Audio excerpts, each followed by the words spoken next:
আসসালামু আলাইকুম সবাইকে। সবাই দ্রুত জয়েন করে ফেলো আমাদের আজকের ক্লাসে।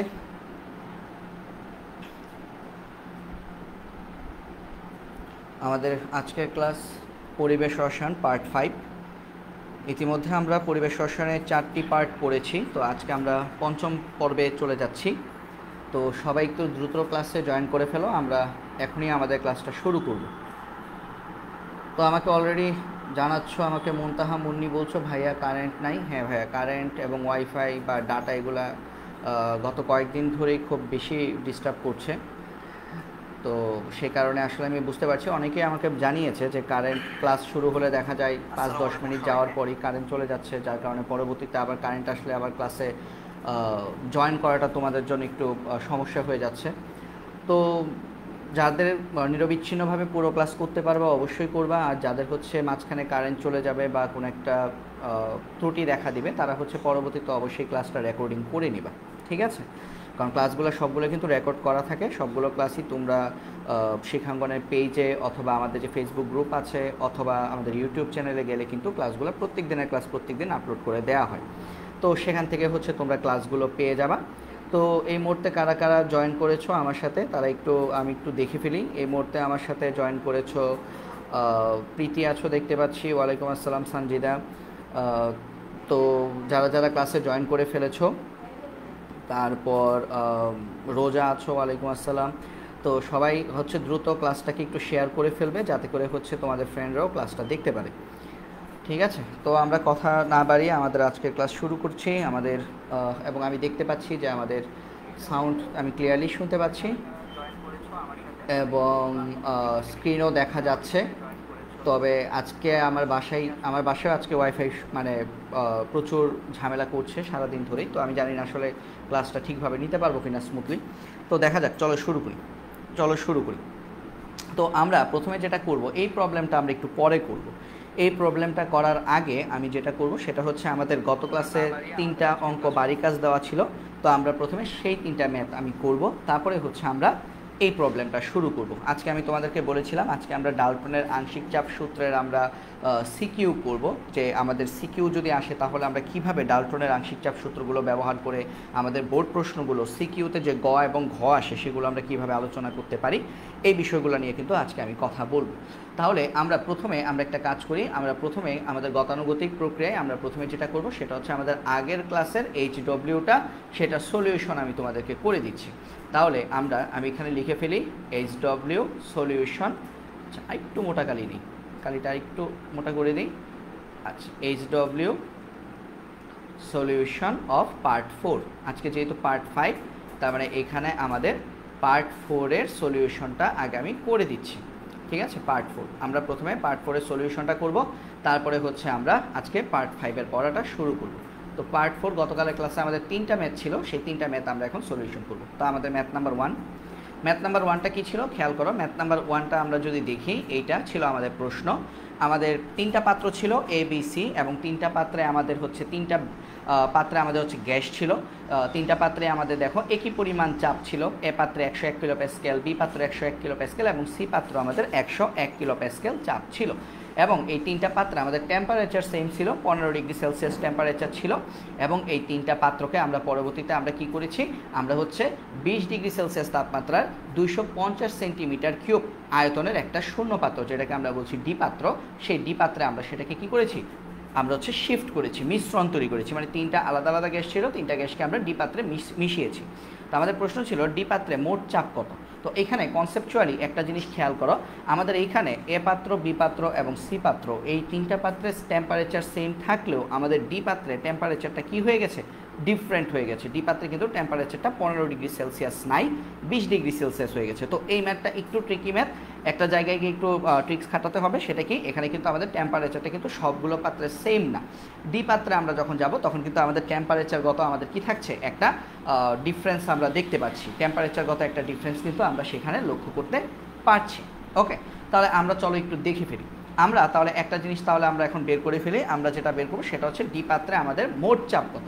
তো চাপটা কিন্তু আমাদের টেম্পারেচারের সাথে কি করবে, চাপটা আমাদের টেম্পারেচারের সাথে হচ্ছে আমাদের ওঠানামা করবে। ওকে, তাহলে আমাদের প্রথম কাজ কী হবে, আমরা জানি আমরা যদি কোনো একটা খালি পাত্রে বা একটা শূন্য পাত্রে আমরা যদি সবগুলো গ্যাসকে যদি মিশ্রিত করি, তাহলে সেই ক্ষেত্রে আমাদের ফাইনাল যে চাপ হয় সেটা আসলে কত হয়, ফাইনাল চাপটা হয় আমাদের সবগুলো গ্যাসের প্রাথমিক চাপ এবং আয়তনের গুণফলের সমষ্টি ডিভাইডেড বাই খালি পাত্রের আয়তন।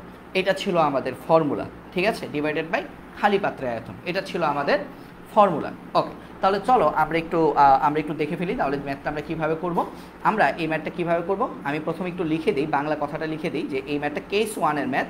এবং কেস 1-এর ম্যাথটা আমরা কীভাবে করি, কেস 1-এর ম্যাথটা আমরা এইভাবে করি। আমরা জানি যে আমাদের মিশ্রণের চাপ বা আমরা বলবো যে আমাদের শূন্য বা খালি পাত্রে যখন গ্যাস মেশানো হবে সেই মিশ্রণের মোট চাপের সূত্র কি, মিশ্রণের মোট চাপ প্রথম অঙ্কের জন্য, প্রথমটা কি কেস 1-এর অঙ্ক। তো কেস 1টা কি, কেস 1টা হচ্ছে আমাদের যখন আমাদের কি থাকবে, যখন আমাদের খালি পাত্রে আমরা একাধিক গ্যাসকে মিশ্রিত করব, তখন আমাদের মিশ্রণের মোট চাপ হবে গ্যাসগুলোর প্রাথমিক চাপ ও আয়তনের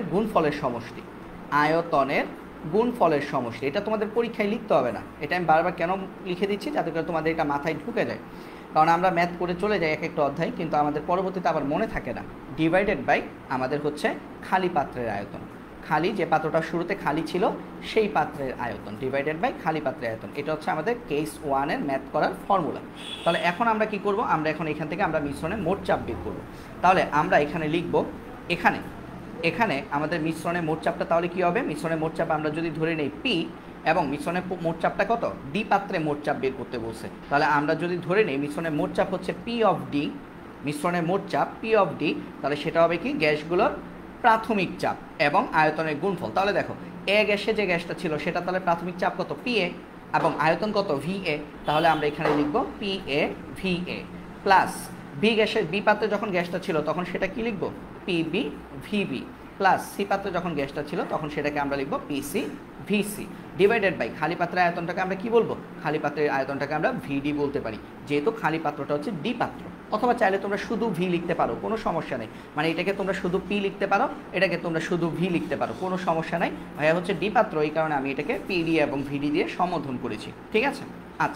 আচ্ছা এক কাজ করি, দরকার নেই, আমরা এটাকে মুছেই ফেলি, কারণ এটা আমাদের পরবর্তীতে আমাদের এটা তোমাদের জন্য এটা অসুবিধার কারণ হতে পারে।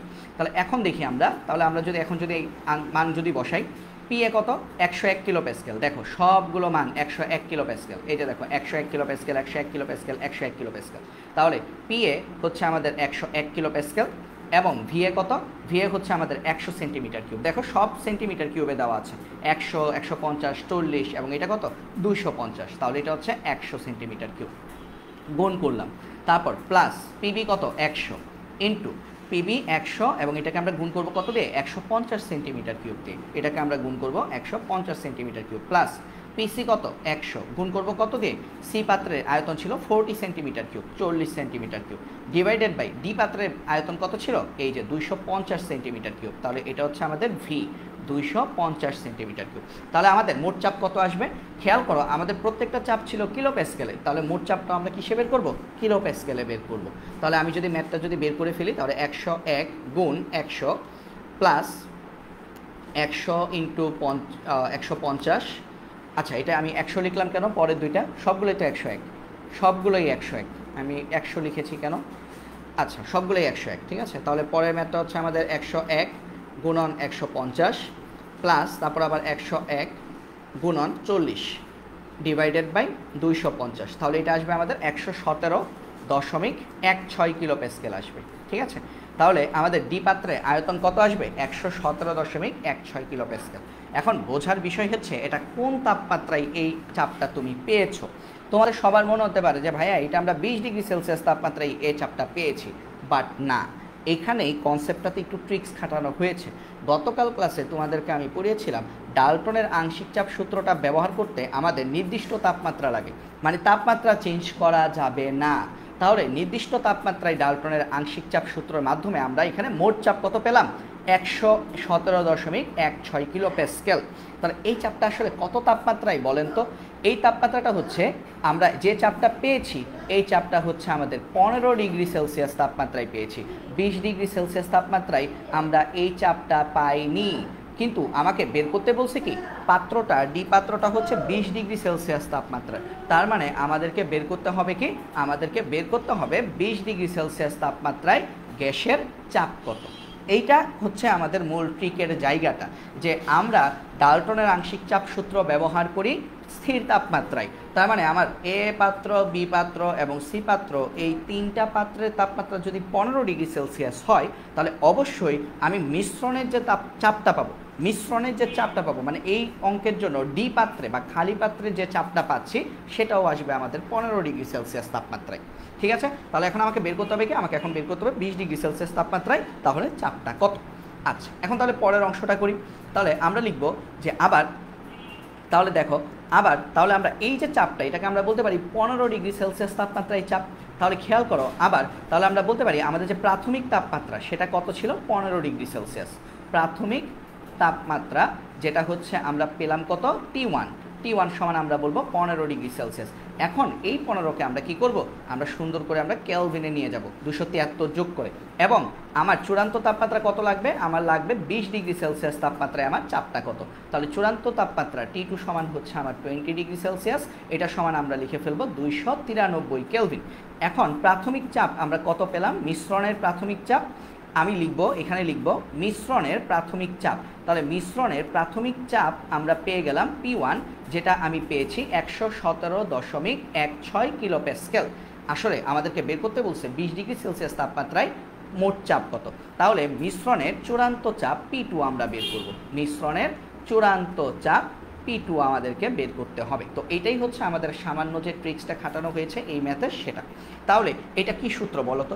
এটা আমাদের দেখো T1 T2 এবং P1 P2। তাহলে সূত্রটা কি? গ্যাল-উসাকের চাপীয় সূত্র। চাপীয় সূত্রটা কি ছিল? P1/T1 সমান P2/T2। তাহলে এই ম্যাথটা দিয়ে আমরা কাজটা করব। তাহলে লিখব আমরা জানি P1/T1 সমান P2/T2, কারণ P1 এবং P এবং T থাকলে তাদের মধ্যে সম্পর্ক কি? P1/T1 সমান P2/T2।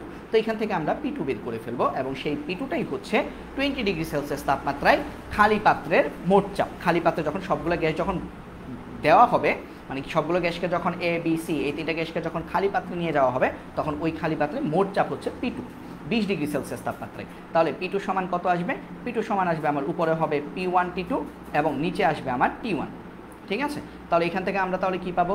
বা P2 সমান আমাদের P1 কত? P1 হচ্ছে 117.16। T2 কত? T2 আমরা পেয়েছি 293 কেলভিন 20 ডিগ্রি সেলসিয়াস। T1 কত? 288 কেলভিন। তাহলে যেহেতু আমার কেলভিন কাটা যাবে, 293 কেলভিন আর 288 কেলভিন, তার মানে আমার এককটা হবে কি? কিলো প্যাসকেল এককই থাকবে। তাহলে সুতরাং P2 সমান আমরা কত পাবো? P2 সমান আমরা পাবো 117.16 গুণ 293 ডিভাইডেড বাই 288। আমাদের আনসারটা আসবে 119.19, বা আমরা বলতে পারি 119.2 কিলো প্যাসকেল। এইটা আসবে আমাদের 20 ডিগ্রি সেলসিয়াস তাপমাত্রায় ডি পাত্রের মোট চাপ। তো এই ম্যাথটা আশা করি এখন তোমরা সবাই ক্লিয়ারলি বুঝতে পেরেছো।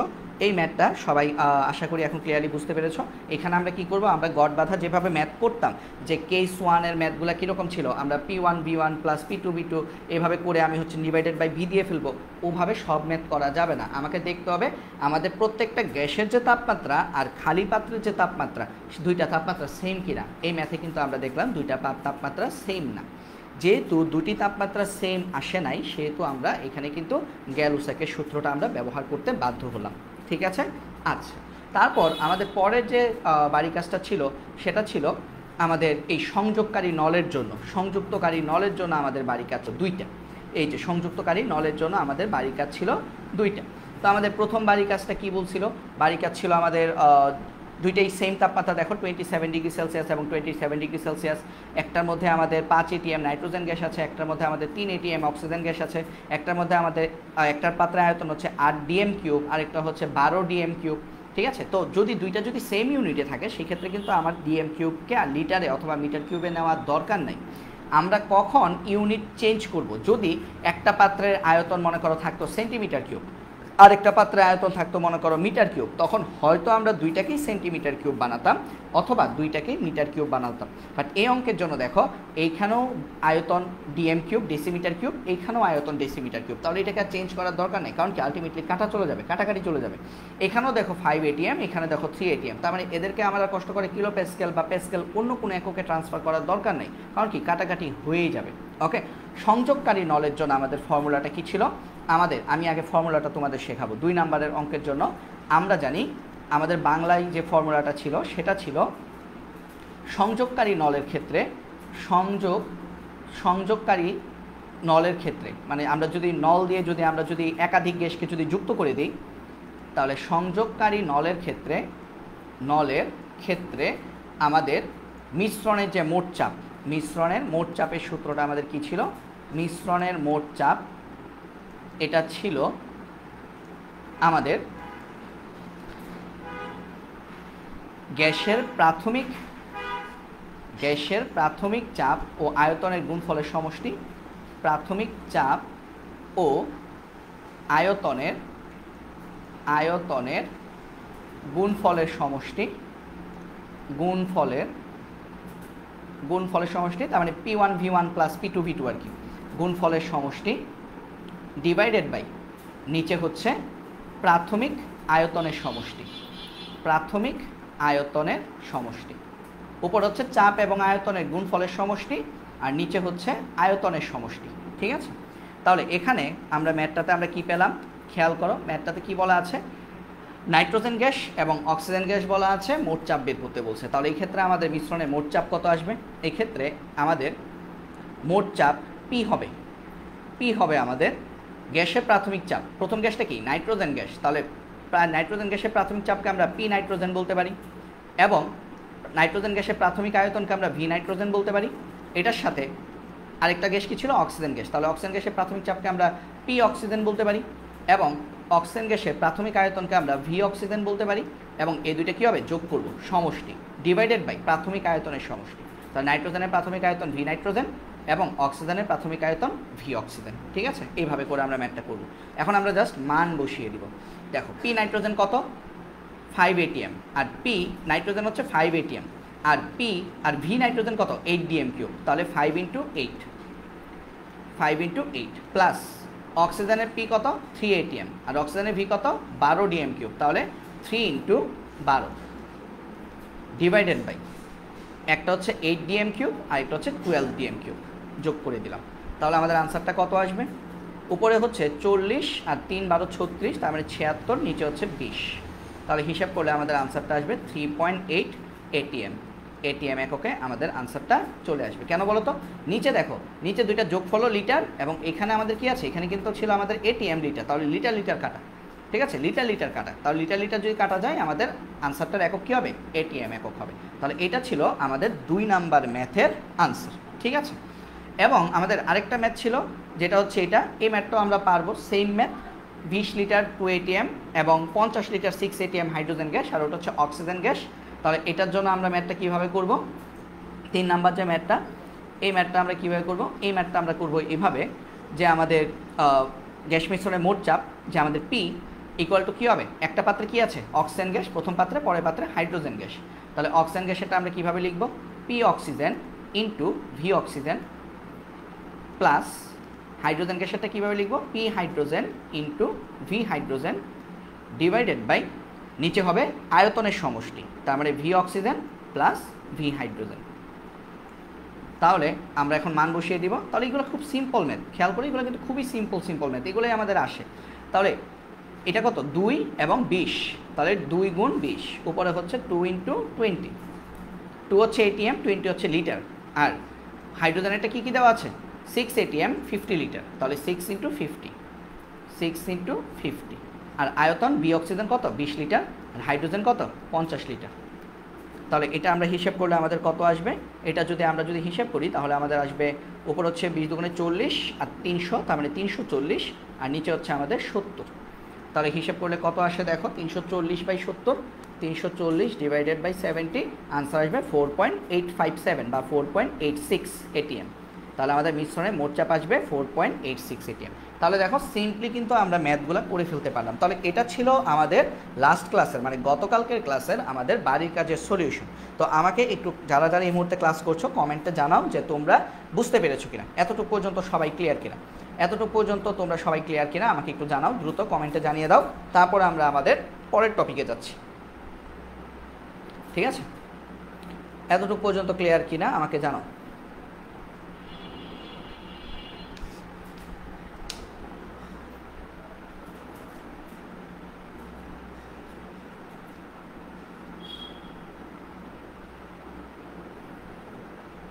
আচ্ছা, সামিয়া বলছো জি, রোজা বলছো বুঝতে পারছি, ঠিক আছে। তাহলে যদি ক্লিয়ার হয়ে থাকো তোমরা, ঠিক আছে। সাদিয়া খান ক্লিয়ার ভাইয়া, ওকে। তাহলে আমরা আমাদের পরের যে টপিকটা সেটাতে চলে যাচ্ছি। আমাদের পরের টপিকও আসলে ডাল্টনের সূত্র দিয়েই আমাদের টপিক। আমরা আরও কিছু ম্যাথ দেখব। তো আমাদের পরে হচ্ছে আমাদের আজকের ক্লাস এটা থেকে শুরু। তাহলে এই প্রবলেমটা দিয়ে আমরা শুরু করছি। আমাদের প্রবলেমটা একটু খেয়াল করে দেখো, প্রবলেমটা কি বলেছে? 25 ডিগ্রি সেলসিয়াস তাপমাত্রা, কারণ ডাল্টনের আংশিক চাপ সূত্রের প্রথম কথা হচ্ছে ডাল্টনের আংশিক চাপ সূত্রে তাপমাত্রা স্থির থাকবে। এটা হচ্ছে সবাই মনে রাখবা, ডাল্টনের আংশিক চাপ সূত্র স্থির তাপমাত্রায় হয়, এটা আমি গতকাল তোমাদের পড়িয়েছি। তাহলে 25 ডিগ্রি সেলসিয়াস তাপমাত্রায় আমরা কি করলাম? আমরা 10 গ্রাম মিথেন নিলাম এবং 16 গ্রাম ইথেন নিলাম। ইথেনকে নির্দিষ্ট পাত্রে মিশিয়ে আমি মোট চাপ পি পেলাম 120 কিলো প্যাসকেল। আমাকে বলছে গ্যাস দুটির আংশিক চাপ কত। আংশিক চাপ মানে কি? আচা বের করতে বলছে, তাই না? আমি গতকাল লাস্টে বলছিলাম আচা ইকুয়াল টু মোচা ইন্টু মোভা। আংশিক চাপ বের করতে গেলে মোট চাপকে মোল ভগ্নাংশ দিয়ে গুণ করতে হবে।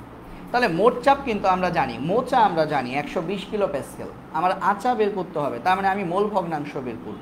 সামহাও আমরা যদি মোল ভগ্নাংশ বের করে ফেলতে পারি তাহলে এই অঙ্কটা করা আমাদের জন্য ডাল ভাত হয়ে যাবে, তাই না? আচ্ছা, তাহলে খেয়াল করে দেখেন আমরা কি করব। আমি তাহলে প্রথমে সূত্রটা লিখে রাখি, এই অঙ্কটা কিভাবে করব। এইটার সূত্রটা হচ্ছে আমরা জানি একদম বাংলা সূত্রটা লিখতেছে কি, পরীক্ষার সময় তোমরা এই বাংলা সূত্রটা লিখবা না, এটা তোমাদের বোঝার জন্য। আচা সমান মোচা গুণ মোভা, ওকে, মানে মোল ভগ্নাংশ। তাহলে এখানে আমরা আংশিক চাপ বের করব, মোট চাপ আমি জানি। তাহলে আমরা এখান থেকে অঙ্ক করা শুরু করব। এখানে মোট চাপ পি সমান কত? 120 কিলো প্যাসকেল। আমার উদ্দেশ্য মোভা বের করা, মোল ভগ্নাংশ বের করা। তো ভাইয়া মোল ভগ্নাংশ মানে মোল বের করতে হবে, বাট আমার এখানে গ্রামে দেওয়া আছে, মিথেন গ্রামে, ইথেন গ্রামে। তো গ্রাম থেকে মোল পাওয়ার নিয়ম কি? সবাই জানো, মোল যদি পেতে চাও গ্রাম থেকে, তাহলে গ্রামকে কি করতে হয়? আণবিক ভর অথবা পারমাণবিক ভর দিয়ে ভাগ করতে হয়। ইথেন বা মিথেন এগুলো কি? এগুলো হচ্ছে গ্যাস। কোনো একটা গ্যাসের যদি মোল ভগ্নাংশ পেতে চাও তাহলে তুমি যদি মোল ভগ্নাংশ পেতে চাও তাহলে কি করতে হবে? তোমার ভরটাকে, যে ভরটা দেওয়া থাকবে প্রশ্নে, ওটাকে আণবিক ভর দিয়ে ভাগ করতে হবে। তাহলে এখানে আমরা প্রথমে লিখে ফেলি, তাহলে মিথেনের মোল সংখ্যাটা আগে বের করে ফেলি। মিথেনের মোল সংখ্যাকে আমরা স্মল এন দিয়ে প্রকাশ করি। কার বের করতেছি? মিথেনের। তাহলে এন অফ মিথেন লিখতে পারি। তাহলে N of methane equal to আমাদের কি আসবে? W/m মিথেনের জন্য, কারণ এটা হচ্ছে সূত্র, n ইকুয়াল টু W/m। এখন W কত? 10 গ্রাম। m কত? মিথেনের আণবিক ভর কত? কার্বনের পারমাণবিক ভর হচ্ছে 12, হাইড্রোজেনের হচ্ছে 1। তাহলে 4 × 4 = 12, 16। তাহলে যখনই তুমি কোন একটা ভরকে তার আণবিক ভর দিয়ে ভাগ করছো তখন সেটা মোলে কনভার্ট হয়ে যাচ্ছে, এককটা মোলে কনভার্ট হয়ে যাচ্ছে। তাহলে এটা হিসেব করলে আমাদের কত আসতেছে? এটা হিসেব করলে আমাদের আসতেছে 10/16, 0.625 মোল। তাহলে দেখো আমরা মিথেনের মোল কত বের করে ফেললাম। একই সাথে ইথেনের মোল বের করতে হবে। ইথেন কিভাবে লেখে? 16 গ্রাম ইথেন। ইথেন কিভাবে লিখে? তাহলে ইথেন লিখে আমাদের C2H6, এটা হচ্ছে ইথেন। ইথেনের মোল সংখ্যা আমরা বের করব। তাহলে ইথেনের মোল সংখ্যা আমাদের কত আসবে? এন অফ ইথেন এটা আমাদের কত আসবে? এটা আসবে, প্রশ্নে দেওয়া আছে ইথেনের ভর 16 গ্রাম, আর ইথেনের আণবিক ভর কত? কার্বন 2টা, তাহলে 12 দুগুণে 24, হাইড্রোজেন 6টা, 6 একে 6, 24 আর 6 কত? 30। ঠিক আছে, তাহলে এটা সমান কত চলে আসবে? 16 ডিভাইডেড বাই 30 ইকুয়াল টু কত আসবে? 0.533 মোল। তাহলে খেয়াল করো, আমরা গ্রাম থেকে আমরা কি করলাম? মোল বের করলাম। এখন মোল ভগ্নাংশ বের করতে গেলে কি করতে হয়? নিজের মোলকে মোট মোল দিয়ে ভাগ করতে হয়। আমরা গতকাল পড়েছি মোল ভগ্নাংশ এক্স ইকুয়াল টু নিজের মোল ডিভাইডেড বাই মোট মোল। যেমন আমি যদি মিথেনের মোল ভগ্নাংশ বের করতে চাই, তাহলে উপরে বসাবো মিথেনের মোল, নিচে বসাবো মোট মোল। তাহলে এখান থেকে আমরা মোট মোলটাও বের করে ফেলি। তাহলে আমি লিখি, সুতরাং মোট মোল সংখ্যা আমাদের তাহলে কত আসবে? মোট মোল সংখ্যা হচ্ছে আমাদের মিথেনের মোল প্লাস ইথেনের মোল। ঠিক আছে, যেহেতু প্রথম ম্যাথ এই জন্য আমি একটু ডিটেলসে করাচ্ছি। ঠিক আছে, এত মোল। তাহলে আমি যদি যোগ করে দিই তাহলে কত আসবে? 0.625 এর সাথে 0.533 যদি যোগ করি 0.625 এর সাথে, তাহলে আসবে 1.158 মোল। ঠিক আছে, এত মোল আসবে। তাহলে আমরা এখন কি করব? আমরা এখন যেটা করব সেটা হচ্ছে, তাহলে আমরা মিথেনের মোল সংখ্যা বের করব, আমরা মোল ভগ্নাংশ বের করব। ঠিক আছে, তাহলে এখন আসো মোল ভগ্নাংশ বের করি। তাহলে সুতরাং আমরা লিখব মিথেনের মোল ভগ্নাংশ। আমি একদম ডিটেলসে করাচ্ছি যেহেতু ফার্স্ট ম্যাথ। তাহলে সুতরাং আমরা বের করব মিথেনের মোল ভগ্নাংশ। তাহলে মিথেনের মোল ভগ্নাংশ মানে কি? এভাবে লিখব আমরা, সুতরাং CH4 মিথেন, CH4 এর মোল ভগ্নাংশ, মিথেনের মোল ভগ্নাংশ আমাদের কত আসবে? মিথেনের মোল আচ্ছা, এটা আমি এখানে না করে আরেকটা স্লাইডে করি, পরে আমি ওই স্লাইডটা অ্যাড করে দিব তোমাদের পিডিএফে। ঠিক আছে, এটা আমি আরেকটা স্লাইড নেই, আরেকটা স্লাইড নিয়ে করলে মনে হয় সেটা ভালো হবে, কারণ এটা অনেক জ্যাম হয়ে আছে স্লাইডটা। তো আমি এটা আরেকটা স্লাইডে করে দিচ্ছি। ঠিক আছে, একদম লাস্ট স্লাইডে করে দিচ্ছি, পরে আমি এটা অ্যাড করে দিব। তাহলে আমরা লিখব এখানে, তাহলে আমরা লিখব সুতরাং মিথেনের মোল ভগ্নাংশ, তাহলে মিথেনের মোল ভগ্নাংশ আমাদের আসবে কত? এক্স, মোল ভগ্নাংশকে এক্স দিয়ে প্রকাশ করা হয়, এক্স মিথেন ইকুয়াল টু কি আসবে? নিজের মোল কি? এন মিথেন ডিভাইডেড বাই মোট মোলকে আমরা কি দিয়ে প্রকাশ করতে পারি? এন দিয়ে প্রকাশ করতে পারি। তাহলে নিজের মোল কত ছিল মিথেনের? 0.625, আর মোট মোল কত পেয়েছি আমরা? মোট মোল পেয়েছি 1.158। মোল ভগ্নাংশের কোনো একক হয় না, কারণ কি? উপরেও মোল নিচেও মোল, কাটাকাটি চলে যাবে।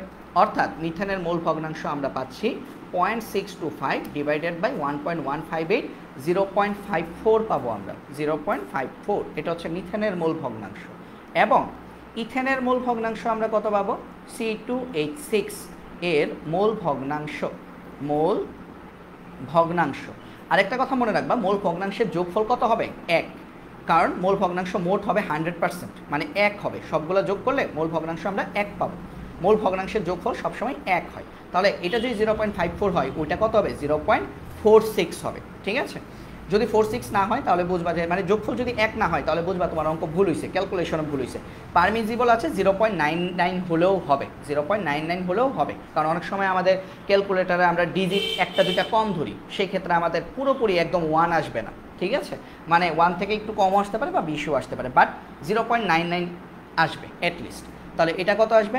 এটা আসবে আমাদের উপরে কি ছিল? 0.533 ইথেনের নিজের মোল। তাহলে আমি একটু ডিটেলসে লিখি। তাহলে উপরে ছিল আমাদের ইথেনের নিজের মোল NC2H6, আর নিচে হচ্ছে মোট মোল। তাহলে ইথেনের নিজের মোল কত? 0.533 ছিল, আর মোট মোল কত? 1.158। তাহলে এটা যদি আমরা ভাগ করি তাহলে কত আসবে? 0.533 ডিভাইডেড বাই 1.158। দেখো 0.46 আসছে, তার মানে আমাদের ম্যাথটা ঠিক আছে। তাহলে এখন আমরা লিখবো কি? আমার বের করতে হবে কি? আমাদের বের করতে হবে আংশিক চাপ। তাহলে সুতরাং মিথেনের আংশিক চাপ। এখন পরীক্ষায় কি এত ডিটেলসে করতে হবে? এত বাংলা কথা না লিখলেও চলবে। ঠিক আছে, আমি প্রথম অঙ্ক করাচ্ছি তোমাদের, এই জন্য এত ডিটেলসে করালাম। তাহলে ইথেনের আংশিক চাপ কি? পি অফ মিথেন, মিথেনের আংশিক চাপ মানে কি? মোট চাপ ইন্টু মোল ভগ্নাংশ, মিথেনের মোল ভগ্নাংশ দিয়ে মোট চাপটি গুণ দিয়ে দিবা। তাহলে মোট চাপ কত? 120 কিলো প্যাসকেল। এটাকে আমরা গুণ দিব কত দিয়ে? 0.54 দিয়ে, কারণ এই মিথেনের মোল ভগ্নাংশ আমরা পেয়েছি 0.54। তাহলে হিসাব করলে কত আসে? 120 গুণ 0.54, 64.8 আসবে। 64.8 কিলো প্যাসকেল, এটা হচ্ছে আমাদের মিথেনের আংশিক চাপ। তাহলে দুইটা মিলে কত? 120। তার মানে ইথেনের অবশ্যই কত হবে? 120 থেকে এটা বিয়োগ করলে যত আসে, ঠিক আছে, তার মানে 120 থেকে এটা বিয়োগ করলে কত আসে? 55.2, তার মানে অ্যাটলিস্ট 55 আসবে, ঠিক আছে, না হলে বুঝবা ম্যাথ ভুল হয়েছে। তাহলে এবং এবং ইথেনের আংশিক চাপ, ইথেনের আংশিক চাপটা আমাদের কত আসবে? ইথেনের আংশিক চাপটা আমাদের আসবে P of ethane equal to মোট চাপ ইন্টু ইথেনের মোল ভগ্নাংশ C2H6, ঠিক আছে। এখন কি করব? মান বসিয়ে দেবো। তাহলে আমরা যদি মান বসাই তাহলে আমাদের কত আসতেছে? 120 গুণ 0.46 ভাগ করলে, গুণ করলে কত আসে? 120 গুণ 0.46, 55.2, এক্স্যাক্টলি 55.2 আসছে কিলো প্যাসকেল। তার মানে দুইটা যোগ করলেও কিন্তু আমাদের মানটা কত আসতেছে? 120 কিলো প্যাসকেল আসতেছে। তাহলে এইভাবে কিন্তু আমরা একটা ডিটেলস একটা ম্যাথ করে ফেললাম। দেখো এই ম্যাথটা এত বড় হওয়ার কথা না। এই ম্যাথটা আমি যখন আরও সামনের দিকে যখন করাবো, বা যখন তোমাদেরকে আমি অধ্যায় সিকিউ যখন করাতে শুরু করবো, একটার পর একটা সিকিউ যখন করাবো, তখন দেখবে এই ম্যাথগুলো আমি এত ডিটেলসে লিখবো না। তখন হচ্ছে আমি জাস্ট বলে বলে হচ্ছে শুধুমাত্র ওই যে পি মিথেন লিখবো, তাহলে তুমি বুঝে যাবে এটা মিথেনের আংশিক চাপ। লিখে ফেলবো পি হাইড্রোজেন, তাহলে বুঝে যাবে সেটা হচ্ছে হাইড্রোজেনের আংশিক চাপ। প্রথম দিকের ম্যাথ করাচ্ছি, ধরে নিচ্ছি তোমরা এই অধ্যায় পারো না, ডাল্টনের আংশিক চাপ কী জিনিস তোমরা জীবনেও দেখো নাই, ওটা ধরে কিন্তু আমি তোমাদেরকে পড়াচ্ছি, ঠিক আছে। তো এই কারণে অনেকের কাছেই মনে হতে পারে যে আমি তো এটা পারি। তো যারা পারো তোমরা হচ্ছে নিজেরা প্র্যাকটিস করো, ঠিক আছে। আর যারা পারো না তারা হচ্ছে এটা ফলো করো, তাহলে হচ্ছে তোমরাও যারা বেশি পেরে যাচ্ছে তাদের কাতারে চলে যেতে পারবা, ঠিক আছে। মানে পিছিয়ে যারা আছো তোমাদেরকে আমি বলবো যে এখনও অনেক সময় আছে। এমন অনেক মানুষকে আমি দেখেছি আমার লাইফে পিছিয়ে ছিল, পরে দেখা গেছে যে অনেক আগাই গেছে, তার থেকে সে লাইফে অনেক বেশি দূর চলে গেছে। কেন? কারণ যে অনেক বেশি এগিয়ে গেছে সে হয়তো বা খামখেয়ালি করছে, আর যে পিছিয়ে ছিল সে হচ্ছে অনেক হার্ডওয়ার্ক করছে, যার কারণে সে পরবর্তী দেখা গেছে লাইফে সে এগিয়ে গেছে। আসলে লাইফের দৌড়ঝাঁপ মানে সামনে যাওয়া, উত্থান পতন এগুলো থাকবেই, ওকে। তো এই ম্যাথটা সবাই ক্লিয়ারলি বুঝতে পেরেছো কিনা আমাকে একটু জানো। এই ম্যাথটা তোমরা সবাই ক্লিয়ারলি বুঝতে পেরেছো কিনা সেটা আমাকে একটু জানো। এই ম্যাথটা সবাই ক্লিয়ারলি বুঝতে পেরেছো কিনা আমাকে জানো। আমি পুরোটা ম্যাথ একসাথে অ্যাড করে দিব পরবর্তীতে। এই ম্যাথটা ক্লিয়ারলি তোমরা বুঝতে পেরেছো কিনা সেটা আমাকে জানাও।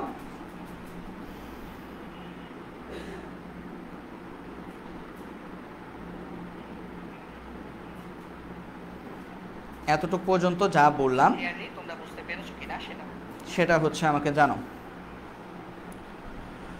আচ্ছা ঠিক আছে, রোজা বলছো জি ভাইয়া বুঝছি, ঠিক আছে। বাকি যারা আছো সবাই ক্লিয়ারলি এতটুকু পর্যন্ত বুঝতে পেরেছো কিনা সেটা জানো, হ্যাঁ। এবং যারা লাস্ট আমি হচ্ছে তোমাদেরকে একটানা মানে আবার যখন শুরু করলাম ফিজিক্সের 3টা ক্লাস নিয়েছি, কেমিস্ট্রি 3টা ক্লাস নিয়েছি, তো তোমরা নিজেরাই দেখবা তোমাদের পরিবর্তনটা। যারা কিনা প্রত্যেক দিন ক্লাস করতেছো তোমরা নিজেরাই খেয়াল করতে পারবা যে তোমাদের পরিবর্তন হচ্ছে কি হচ্ছে না। তো এইভাবে ক্লাসগুলো কন্টিনিউ করতে থাকো, দেখবা যে 2-3 মাস পরে দেখবা মানে নিজেকে অনেক ভালো একটা স্টেবল পর্যায়ে দেখতে পাচ্ছ। অনেকগুলো অধ্যায় দেখবা যে না তোমার হচ্ছে একদম মানে মোটামুটি আয়ত্তের মধ্যে চলে আসছে। তখন পড়াশোনার প্রতি একটা আগ্রহ বাড়বে। পড়াশোনার প্রতি আগ্রহটা আসলে কিভাবে বাড়ে? যখন আমরা অনেক বড় একটা পড়ার একটা চাপ আমাদের মাথায় থাকে তখন আমাদের পড়তে ভালো লাগে না। বাট এই সময়টাতে আমি তোমাদেরকে একটা গাইডলাইন দিচ্ছি, এই গাইডলাইনটা ফলো করে তোমরা যদি চোখ বুজে খালি আমাকে যদি ফলো করো, আশা করছি 3 থেকে 4 মাস পরে ইনশাল্লাহ দেখবা যে তোমাদের এই পাহাড় সম যে চাপটা সেটা অর্ধেকে নেমে আসবে। তখন আর গাইডলাইন লাগবে না, তখন নিজেই পড়তে বসতে পারবে, ঠিক আছে। কারণ আমরা একবার যদি ভয় পেয়ে যাই তখন আর আসলে পড়াশোনা করা হয় না। ভয় পেয়ে গেলে কোনো কাজই আসলে করা যায় না, ওকে। তো সামিয়া বলছো ক্লিয়ার, ঠিক আছে। তাহলে আমরা পরের টপিকে চলে যাই। আমাদের পরের যে প্রশ্নটা সেটাও আমাদের সেম। দেখো 10 গ্রাম নাইট্রোজেন এবং 20 গ্রাম হিলিয়ামকে 25 ডিগ্রি সেলসিয়াস তাপমাত্রায় 10 লিটার আয়তনের পাত্রে মিশ্রিত করা হলো। প্রতিটি উপাদানের আংশিক চাপ কত এবং মোট চাপ নির্ণয় করো। আচ্ছা, আমাকে অনেক কিছু বলে ফেলছে। দেখো 10 গ্রাম নাইট্রোজেন এবং 20 গ্রাম হিলিয়ামকে আমরা 10 লিটার আয়তনের পাত্রে মিশ্রিত করলাম। তার মানে এটা কিসের অঙ্ক? কেস 1-এর অঙ্ক এটা, তাই না? কারণ 10 লিটার আয়তনের যে পাত্রটা সেটা কি খালি পাত্র। এটা আমি উপর একটু লিখে রাখি, এটার টাইপটা কি, এটা হচ্ছে কেস 1-এর ম্যাথ, কেস 1, যাতে করে তোমাদের পরে যাতে বুঝতে সুবিধা হয়। এখন পরীক্ষার হলে এরকম একটা প্রশ্ন চলে আসলে তুমি কিভাবে বুঝবা যে এটা কেস 1? ভাইয়া বলে দিয়ে আসবো সম্ভব না তো। উপায়টা হচ্ছে প্র্যাকটিস, প্র্যাকটিস অ্যান্ড প্র্যাকটিস। ঠিক আছে, তাহলে যখনই আমরা অনেক অনেক প্র্যাকটিস করবো তখন এই জিনিসগুলো আমাদের মানে বুঝতে পারবো। যেমন আমি দেখো প্রশ্নটা দেখে আমি বুঝে ফেলছি যে এটা খালি পাত্রের প্রশ্ন, যে অনেকগুলা গ্যাস, দুইটা গ্যাস, হিলিয়াম গ্যাস এবং নাইট্রোজেন গ্যাসকে খালি পাত্রে নিয়ে মিশ্রিত করতে হবে। তাহলে প্রশ্ন ধরতে জানতে হবে। ঠিক আছে, প্রশ্নটা আমাদেরকে ধরতে হবে। তাহলে চলো আমরা প্রথমে বের করে ফেলবো কি, প্রথমে আমরা বের করে ফেলবো মোট চাপ। কারণ কি, আংশিক চাপ বের করতে গেলে আমরা জানি আচার সমান মোচা ইন্টু মোভা। মোভা মানে মোল ভগ্নাংশ বের করার জন্য আমার ডাটা আছে 10 গ্রাম নাইট্রোজেন, 20 গ্রাম হিলিয়াম। তার মানে আমি W/M এই ফর্মুলাটা ব্যবহার করে আমি নাইট্রোজেনের মোল সংখ্যা বের করতে পারবো, হিলিয়ামের মোল সংখ্যা বের করতে পারবো, ঠিক আগের ম্যাথটার মতো। তারপর সেখান থেকে আমি মোল ভগ্নাংশ বের করতে পারবো, বাট মোট চাপ তো লাগবে, তাই না? তো মোট চাপটা কোত্থেকে পাবো? তাহলে আমরা এই ম্যাথটা চলো ধাপে ধাপে করি। আমরা প্রথমে মোট চাপ নির্ণয়ের দিকে যাই। হ্যাঁ, তো আমি হচ্ছে মাঝখানে একটু দাগ টেনে দিচ্ছি, কারণ আমার হচ্ছে স্লাইডটা একটা স্লাইড, বাট আমি যদি কিপটামি না করি তাহলে হচ্ছে আমি শেষ করতে পারবো না এক পেজের মধ্যে অঙ্কটা।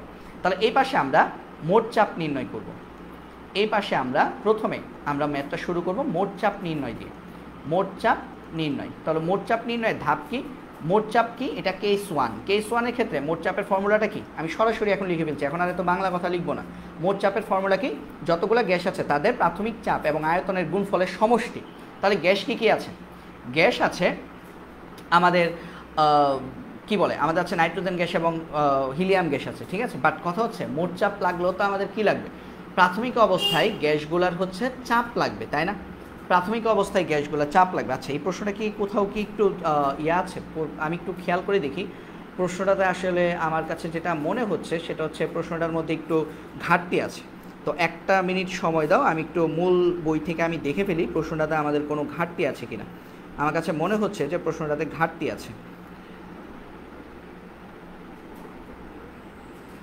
তো একটা মিনিট আমি দেখে দিচ্ছি।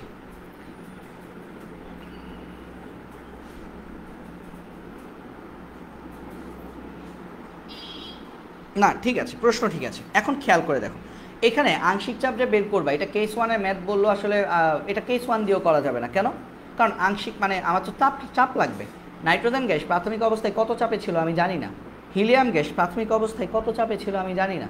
তাহলে প্রথম কাজ কি? প্রথম কাজ হচ্ছে এদের চাপগুলো আগে বের করতে হবে। কোন সূত্র দিয়ে বের করব? এটাই তো সমস্যা, তাই না? কোন সূত্র দিয়ে বের করব? PV = nRT সূত্র দিয়ে বের করব, আদর্শ গ্যাস সমীকরণ দিয়ে বের করব।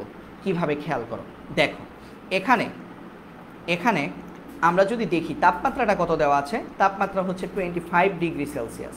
25 ডিগ্রি সেলসিয়াস মানে কি 298 কেলভিন। আয়তন দেওয়া আছে, ভি দেওয়া আছে 10 লিটার। তাহলে আয়তন যদি লিটারে দেওয়া থাকে, চাপটাকে আমি কিসে বের করবো? ATM-এ বের করব, অ্যাটমসফেরিক প্রেশার এককে ব্যবহার করব। তাহলে সেই ক্ষেত্রে আর এর মানটা কত আসবে? 0.0821 লিটার ATM পার মোল পার কেলভিন। লিটার ATM পার মোল পার কেলভিন। আমরা এই এককটা আমরা আর এর ব্যবহার করব। এখন আসো, এন লাগবে, তাই না? এন এখানে কয়টা পাবো? দুইটা, নাইট্রোজেনের মোল সংখ্যা, হিলিয়ামের মোল সংখ্যা। তাহলে আমি লিখে ফেলি যে নাইট্রোজেনের যে মোল সংখ্যা সেটা কি? N of nitrogen. N of nitrogen equal to কী হবে? W/M। ডব্লিউ কত? নাইট্রোজেনের ডব্লিউ কত? 10 গ্রাম। নাইট্রোজেনের আণবিক ভর কত? 28। তাহলে 10/28। তাহলে এন অফ নাইট্রোজেন কত আসতেছে? 10 ডিভাইডেড বাই 28, 0.357। 0.357 মোল। নাইট্রোজেনের মোল সংখ্যা আমরা বের করে ফেললাম। ওকে, তারপর আবার কি করব? হিলিয়ামের মোল সংখ্যা বের করব, এন অফ হিলিয়াম। তাহলে এন অফ হিলিয়ামের ভর কত? 20 গ্রাম দেওয়া আছে, আর হিলিয়ামের আণবিক ভর কত? 4। তাহলে 20কে আমরা যদি 4 দিয়ে যদি ভাগ করি তাহলে আমাদের মোল কত আসবে? 5 মোল। তাহলে আমরা ভর থেকে আমরা কি করলাম? তাদের প্রত্যেকের মোল সংখ্যাটা বের করে ফেললাম। আমরা বের করব কি বলতো? আংশিক চাপ বের করব, তাই না? আংশিক চাপ বের করব। তাহলে আংশিক চাপ আমাদের কি আসবে বলতো? তাহলে আমরা বের করব পি অফ নাইট্রোজেন সমান কত, তারপরে আমরা বের করব পি অফ হাইড্রোজেন সমান কত, এবং আমরা ফাইনালি বের করব মোট চাপ পি সমান কত। আমরা ফাইনালি বের করব মোট চাপ পি সমান কত। পি সমান কত হবে? পি নাইট্রোজেন আর পি হাইড্রোজেনের যোগফল। এই দুইটা যোগ করলে আমরা কি পাবো? এই দুইটা যোগ করলে আমরা পাবো পি এর মান। ওকে, আচ্ছা, তো এখানে তো আমাদের মোট চাপ নির্ণয় লেখার দরকার নাই। এগুলো হচ্ছে আমাদের ডাটাগুলো আমি লিখলাম। এখন আমি মূল অঙ্কে চলে যাই। তাহলে এখন খেয়াল করো, আমরা প্রথমে বের করবো কি? পি নাইট্রোজেন বের করব। তো আমরা জানি আদর্শ গ্যাস সমীকরণটা কি? আদর্শ গ্যাস সমীকরণ হচ্ছে PV = nRT। এটা হচ্ছে আদর্শ গ্যাসের সমীকরণ। তাহলে সুতরাং আমরা যদি নাইট্রোজেন বের করতে চাই তাহলে পি নাইট্রোজেন ইন্টু ভি সমান এনটা কি হয়ে যাবে? N nitrogen into RT। কেন বলো তো? ভি দুইজনের ক্ষেত্রেই সেম। ভি আমার নাইট্রোজেনের জন্য 10 লিটার, আবার হিলিয়ামের জন্য 10 লিটার, ঠিক আছে। বি আমার নাইট্রোজেনের জন্য 10 লিটার, হিলিয়ামের জন্য 10 লিটার। এটা হিলিয়াম হবে, এটা হাইড্রোজেন হবে না, এটা হিলিয়াম হবে। তাহলে ভি আবার দুইজনের জন্যই সমান। আচ্ছা, তাহলে এখান থেকে আমরা তাহলে কী করবো, পি নাইট্রোজেন বের করবো। তাহলে পি নাইট্রোজেন সমান আমাদের কত আসবে, উপরে N nitrogen into R T divided by নিচে হচ্ছে ভি।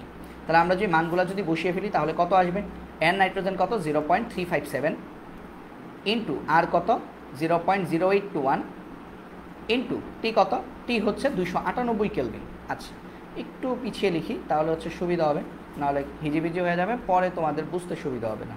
তাহলে বা পি নাইট্রোজেন সমান এন নাইট্রোজেন হচ্ছে 0.357, আর হচ্ছে 0.0821, টি হচ্ছে 298 কেলভিন, আর লিটারে কত আছে 10 লিটার। তাহলে এককটা কিসে আসবে, এটিএমে আসবে। তাহলে পি নাইট্রোজেন ইকুয়াল টু আমরা কত পাবো, 0.357 ইন্টু 0.0821 ইন্টু 298 ডিভাইডেড বাই 10। এটার মান আসবে আমাদের 0.8737, তার মানে 0.87 এত এটিএম আসবে নাইট্রোজেন, পি নাইট্রোজেন। আবার একইভাবে আমরা কি করব, পি হিলিয়াম বের করব, আবার বের করব পি হিলিয়াম। তো পি হিলিয়ামে আমি আর এত ডিটেলস কথা লিখছি না, সরাসরি মানগুলা বসিয়ে দিচ্ছি। পি হিলিয়ামের ক্ষেত্রে কী হবে, উপরে কী হবে, N helium R T divided by V হবে। তাহলে এখান থেকে আমরা কি বসাবো, এখানে এন হিলিয়াম কত 5 মোল, আর এর মান কত 0.0821, টি কত 298 কেলভিন ডিভাইডেড বাই ভি কত 10 লিটার। তাহলে আমরা এটা হিসেব করে আমরা কত পাচ্ছি, আমরা পাবো 5 into 0.0821 into 298 divided by 10, 12.23 ATM চাপ দিবে কে, হিলিয়াম গ্যাস। তাহলে হিলিয়াম গ্যাসটাই বেশি চাপ দিচ্ছে, তাই না। নাইট্রোজেন গ্যাস দিচ্ছে যেখানে মাত্র 0.87 এটিএম চাপ, কারণ নাইট্রোজেন গ্যাসটা খুবই অল্প ছিল, কারণ নাইট্রোজেন গ্যাস কত 0.357 মোল, মানে 1 মোলও না। সেখানে হিলিয়াম গ্যাসটা কত 5 মোল, তার মানে স্বাভাবিক সে চাপ বেশি দিবে। তাহলে আমরা এখান থেকে লাস্টে আমরা কী বের করে ফেলবো, সুতরাং মোট চাপ পি সমান কী হবে, এদের যোগফলের সমান। মোট চাপ পি হবে কি, এদের যোগফল, আংশিক চাপ যোগ করলে মোট চাপ পাই, ডালটনের আংশিক চাপ সূত্রই এটা। তাহলে সুতরাং মোট চাপ পি সমান কী হবে, P nitrogen plus P helium. তাহলে হিসেব করলে আমাদের কত আসবে, হিসেব করলে আসবে আমাদের পি নাইট্রোজেন হচ্ছে 0.87 আর পি হিলিয়াম হচ্ছে 12.23 এটিএম। তাহলে দুইটা যদি আমরা একসাথে যোগ করি তাহলে কত পাবো, প্লাস 0.87, আনসার আসবে 13.1 এটিএম, আনসার আসবে 13.1 এটিএম। এটা হবে আমাদের মোট চাপ। তাহলে দেখো এই ম্যাথটা কিন্তু আমরা কেস 1 আমি লিখেছিলাম, বাট পরবর্তীতে দেখো ম্যাথটা যখন করতে গেছি তখন আমি খেয়াল করলাম যে কেস 1 দিয়েও ম্যাথটা করা যাচ্ছে না, ঠিক আছে। তো এইটাই হচ্ছে আসলে তোমাদের কি করতে হবে, এই জিনিসটাই হচ্ছে তোমাদেরকে বারবার আয়ত্ত করে বুঝতে হবে। তার মানে এটা কেস 1 টাইপের ম্যাথ না, মানে প্রাথমিক অবস্থায় আমার কাছেও মনে হয়েছে এটা কেস 1 টাইপের ম্যাথ, বাট যখন ম্যাথটা করতে গেলাম তখন দেখলাম যে কেস 1 দিয়ে ম্যাথ করতে গেলেও তো আংশিক চাপ লাগবে, বাট এখানে তো আমাকে বেরই করতে বলছে আংশিক চাপ এবং মোট চাপ, তার মানে এটা কেস 1 এর ম্যাথ না। তখন আমি কি করলাম, তখন কিন্তু ভাইয়া পিভি ইকুয়াল টু এনআরটি সূত্রের সাহায্য নিয়ে আমরা ম্যাথটা করলাম। তো আশা করি এই জিনিসটা তোমরা বুঝতে পেরেছো। তো এই জিনিসটা, এই ম্যাথটা সবাই ক্লিয়ারলি বুঝতে পেরেছো কিনা আমাকে একটু জানাও, তারপর আমরা পরের এই ম্যাথটাতে চলে যাব। এখন যে ম্যাথটা করলাম সেটা ক্লিয়ারলি তোমরা বুঝতে পেরেছো কিনা আমাকে জানাও, তারপর আমরা এই ম্যাথে চলে যাচ্ছি, ঠিক আছে। তারপর আমরা এই এখন যে ম্যাথটা আসবো নতুন, সেই ম্যাথটাতে এখন চলে আসবো।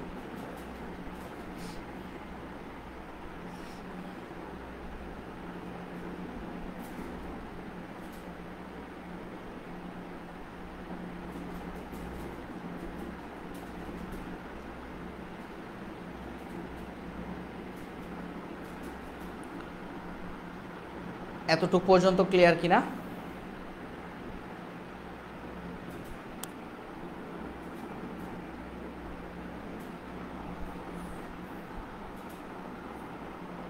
আচ্ছা, ঠিক আছে রোজা, বুঝতে পেরেছো, বুঝলাম। তাহলে সেই ক্ষেত্রে আমরা আমাদের পরের যে ম্যাথ সেটাতে চলে যাচ্ছি। পরের ম্যাথটা তো দেখো বলছে প্রতিটি গ্যাসের আংশিক চাপ ও মোট চাপ নির্ণয় করো। এখন এটা আবার দেখি, এটা আবার কীভাবে বের করতে বলছে দেখো। 15 ডিগ্রি সেলসিয়াস তাপমাত্রাটা ফিক্স থাকবে, 25 ml নিয়ন গ্যাসকে 76 এটিএম চাপে। তাহলে এইটা আমরা কেস 1 অথবা কেস 2 দিয়ে করতে পারবো। এখন দেখি কি দিয়ে করতে হবে। যদি খালি পাত্র বলা থাকে তাহলে কেস 1, আর যদি বলে সংযোগকারী নল তাহলে হচ্ছে কেস 2। তারপর হিলিয়াম গ্যাস 75 ml হিলিয়াম গ্যাসকে আমরা 100 কিলো প্যাসকেল চাপে এবং 200 ml আর্গন গ্যাসকে আমরা 70.9 কিলো প্যাসকেল চাপে 1 লিটার আয়তনের ফ্লাক্সে মিশ্রিত করলাম, তাহলে এটা খালি পাত্রে ম্যাথ, কারণ সবগুলোকে নিয়ে কোথায় মিশ্রিত করেছি? 1 লিটার আয়তনে একটা ফ্লাক্সে মিশ্রিত করেছি। তাহলে এইটা হচ্ছে আমাদের কেস 1 এর টাইপ। ওকে, এই ম্যাথটা হচ্ছে আমাদের কেস 1 এর টাইপ। তাহলে এই ম্যাথটা হচ্ছে আমাদের কেস 1। এটা আমরা কেস 1 এর টাইপের ভিত্তিতে আমরা এই ম্যাথটা করতে পারবো। ঠিক আছে, তাহলে এই ম্যাথটা আমরা যদি করতে পারি, কেস 1 টাইপের ভিত্তিতে আমরা যদি এই ম্যাথটা যদি করতে চাই, তাহলে আমরা লিখলাম এটা হচ্ছে আমাদের কেস 1 টাইপ। তো কেস 1 টাইপের ম্যাথটা কী ছিল বলো তো? কেস 1 টাইপের ম্যাথটা ছিল সবগুলো গ্যাসের, মানে মিশ্রিত করার আগে, খালি পাত্রে তাদেরকে ঢোকানোর আগে সবগুলো গ্যাসের চাপ এবং আয়তনের গুণফল ডিভাইডেড বাই খালি পাত্রের আয়তন। ঠিক আছে, তাহলে ওই সূত্র দিয়ে আমরা করব। তাহলে এখানে আমাদের বলছে গ্যাসের আংশিক চাপ কত এবং মোট চাপ কত। আচ্ছা, তো এখানে একটা জিনিস আমরা একটু খেয়াল রাখবো, যে জিনিসটা আমাদের এখানে একটু খেয়াল রাখতে হবে সেটা হচ্ছে প্রত্যেকটা গ্যাসের আংশিক চাপও কিন্তু আমাদের বের করতে হবে। প্রত্যেকটা গ্যাসের আংশিক চাপও কিন্তু আমাদেরকে বের করতে হবে, কারণ 100 কিলো প্যাসকেল বা এই 100 কিলো প্যাসকেলটা কিন্তু আসলে আমাদের কি, এটা কিন্তু আমাদের হিলিয়ামের আংশিক চাপ না। হিলিয়াম গ্যাসটা যখন একটা সিঙ্গেল পাত্রে ছিল তখন তার মোট চাপ ছিল 100 কিলো প্যাসকেল, বাট এটাকে তুমি যখন 1 লিটার আয়তনে ফ্লাক্সে যখন মিশ্রিত করবা তখন কিন্তু তার আংশিক চাপ আরেকটা চলে আসবে। তাহলে এই সূত্রটা আমরা কোন সূত্র দিয়ে করতে পারি? এই সূত্রটা আমরা এইভাবে করতে পারি। তাহলে এক কাজ করি, আমরা প্রথমে আংশিক চাপ বের করি, তারপরে মোট চাপ বের করি। ওকে, আংশিক চাপ বের করি, তারপর মোট চাপ বের করি। তাহলে আমরা লিখি, এখানে আমরা ডাটাগুলো লিখি। এখানে আমাদের কি বলা আছে? প্রথম বলা আছে নিয়ন গ্যাস। তাহলে এখানে আমাদের নিয়ন গ্যাসের আয়তন কত দেওয়া আছে? নিয়ন গ্যাসের আয়তন দেওয়া আছে আমাদের 25 ml। তাহলে ভি অফ নিয়ন এটা আমাদের দেওয়া আছে 25 ml। ml-এই রেখে দিই, কারণ সবগুলো ml-এই দেওয়া আছে। তারপর খেয়াল করো আমাদের যে হিলিয়াম গ্যাসের যে আয়তন সেটা কত দেওয়া আছে? ভি হিলিয়াম সেটা দেওয়া আছে আমাদের 200 ml, নাকি না 75 ml দেওয়া আছে। হিলিয়ামের আয়তন দেওয়া আছে 75 ml, 75 ml। এবং আরেকটা দেখো তো আর্গন গ্যাস কত? 200 ml। তাহলে আর্গন গ্যাস এটা আমাদের দেওয়া আছে 200 ml। তাহলে আমাদের তিনটা গ্যাসের আয়তন পেয়ে গেলাম। বাট চাপের ক্ষেত্রে দেখো, একটা দেওয়া আছে সেন্টিমিটার পারদে আর বাকি দুইটা দেওয়া আছে আমাদের কিলো প্যাসকেলে। তাহলে হয়তো আমরা সবগুলোকে সেন্টিমিটারে নিয়ে যাও অথবা সবগুলোকে কিলো প্যাসকেলে নিয়ে যাও। তো আমরা সেন্টিমিটারের বিষয়টা আমরা অত বেশি প্র্যাকটিস করি না, আমরা নর্মালি প্যাসকেল, কিলো প্যাসকেল অথবা এটিএম প্র্যাকটিস করি। তাহলে আমরা কিলো প্যাসকেলে নিয়ে যাই। এখন 76 সেন্টিমিটার পারদ চাপ মানে কি? 1 এটিএম চাপ। 1 এটিএম চাপ মানে কি? 101.325 কিলো প্যাসকেল। তাহলে আমরা নিয়ন গ্যাসের যে চাপ, নিয়ন গ্যাস পি নিয়ন, সেটা আমরা 76 সেন্টিমিটারের জায়গায় আমরা কত লিখতে পারি? 101.325 কিলো প্যাসকেল। এটা সবাই মাথায় রেখো যে আমাদের নিয়ন গ্যাস যে দেওয়া আছে, এই যে 76 সেন্টিমিটার পারদচাপ দেওয়া আছে, এটা মানে আসলে কি 1 এটিএম চাপ। আর 1 এটিএম চাপ মানে কি? 101.325 কিলো প্যাসকেল। তো একইভাবে হিলিয়াম গ্যাসের হিলিয়াম গ্যাসের চাপটা কত? 100 কিলো প্যাসকেল। হিলিয়াম গ্যাসের চাপটা হচ্ছে তোমাদের 100 কিলো প্যাসকেল। এবং আমাদের যে আর্গন গ্যাস সেটার চাপ কত? 70.9 কিলো প্যাসকেল। তাহলে পি আর্গন এটা হচ্ছে আমাদের 70.9 কিলো প্যাসকেল। ঠিক আছে, আর মোট আয়তন, পাত্রের যে মোট আয়তন সেটা আমাদের কত দেওয়া আছে? খালি পাত্রের আয়তন ভি দেওয়া আছে। তাহলে আমি এটা এইভাবে লিখে রাখি, খালি পাত্রের আয়তন, বা এটাকে আমরা বলতে পারি মিশ্রণের আয়তনও বলতে পারি, কারণ এই খালি পাত্রটার মধ্যে পরবর্তীতে কি করা হবে? মিশ্রণ তৈরি করা হবে। তাহলে খালি পাত্রের আয়তন ভি সমান কত দেওয়া আছে? 1 লিটার দেওয়া আছে। ঠিক আছে, তো যেহেতু তুমি সবগুলোকে ml-এ রাখছো, তাহলে এটাকেও মিলিলিটারে নিয়ে আসো। তাহলে 1 লিটার মানে কত? 1000 মিলিলিটার। হয়তো সবগুলোকে লিটারে নাও অথবা সবগুলোকে মিলিলিটারে নাও। তাহলে আমি সবগুলোকে কি করলাম? মিলিলিটারে নিয়ে ফেললাম। ওকে, তাহলে সব যদি আমি এখন মিলিলিটারে কনভার্ট করে ফেলি, এখন চলো ম্যাথটা করি। আমি একটু ছোটো করে দিই, তাহলে হচ্ছে তোমাদের জন্য পুরো অঙ্কটা দেখতে একটু সুবিধা হবে। তাহলে এখন খেয়াল করো, আমি প্রথমে বের করবো কি? প্রত্যেকটার আংশিক চাপ বের করবো। তারপর সবগুলো আংশিক চাপ যোগ করলে আমরা কি পেয়ে যাব? মোট চাপ পেয়ে যাব। প্রথমে সবগুলোর আংশিক চাপ বের করবো, তারপর সবগুলোর আংশিক চাপ যোগ করলে আমরা মোট চাপ পেয়ে যাব। ওকে, আচ্ছা, মোট চাপটা চাইলে তুমি আলাদা ওই যে কেস 1-এর যে সূত্র টাইপ, ওই টাইপ দিয়েও করতে পারতাম। সবগুলোর এই যে চাপ, সবগুলোর যে প্রাথমিক চাপকে মানে পি নিয়ন ভি নিয়ন গুণ করতাম, তারপর plus P helium V helium গুণ করতাম, plus P argon V argon গুণ করতাম, ডিভাইডেড বাই 1000 ml, মানে ভি দিয়ে ভাগ করে দিতে। তাহলেও তোমার মোট চাপটা এখন যেভাবে আসবে সেভাবে করলেও সেম আনসার আসবে।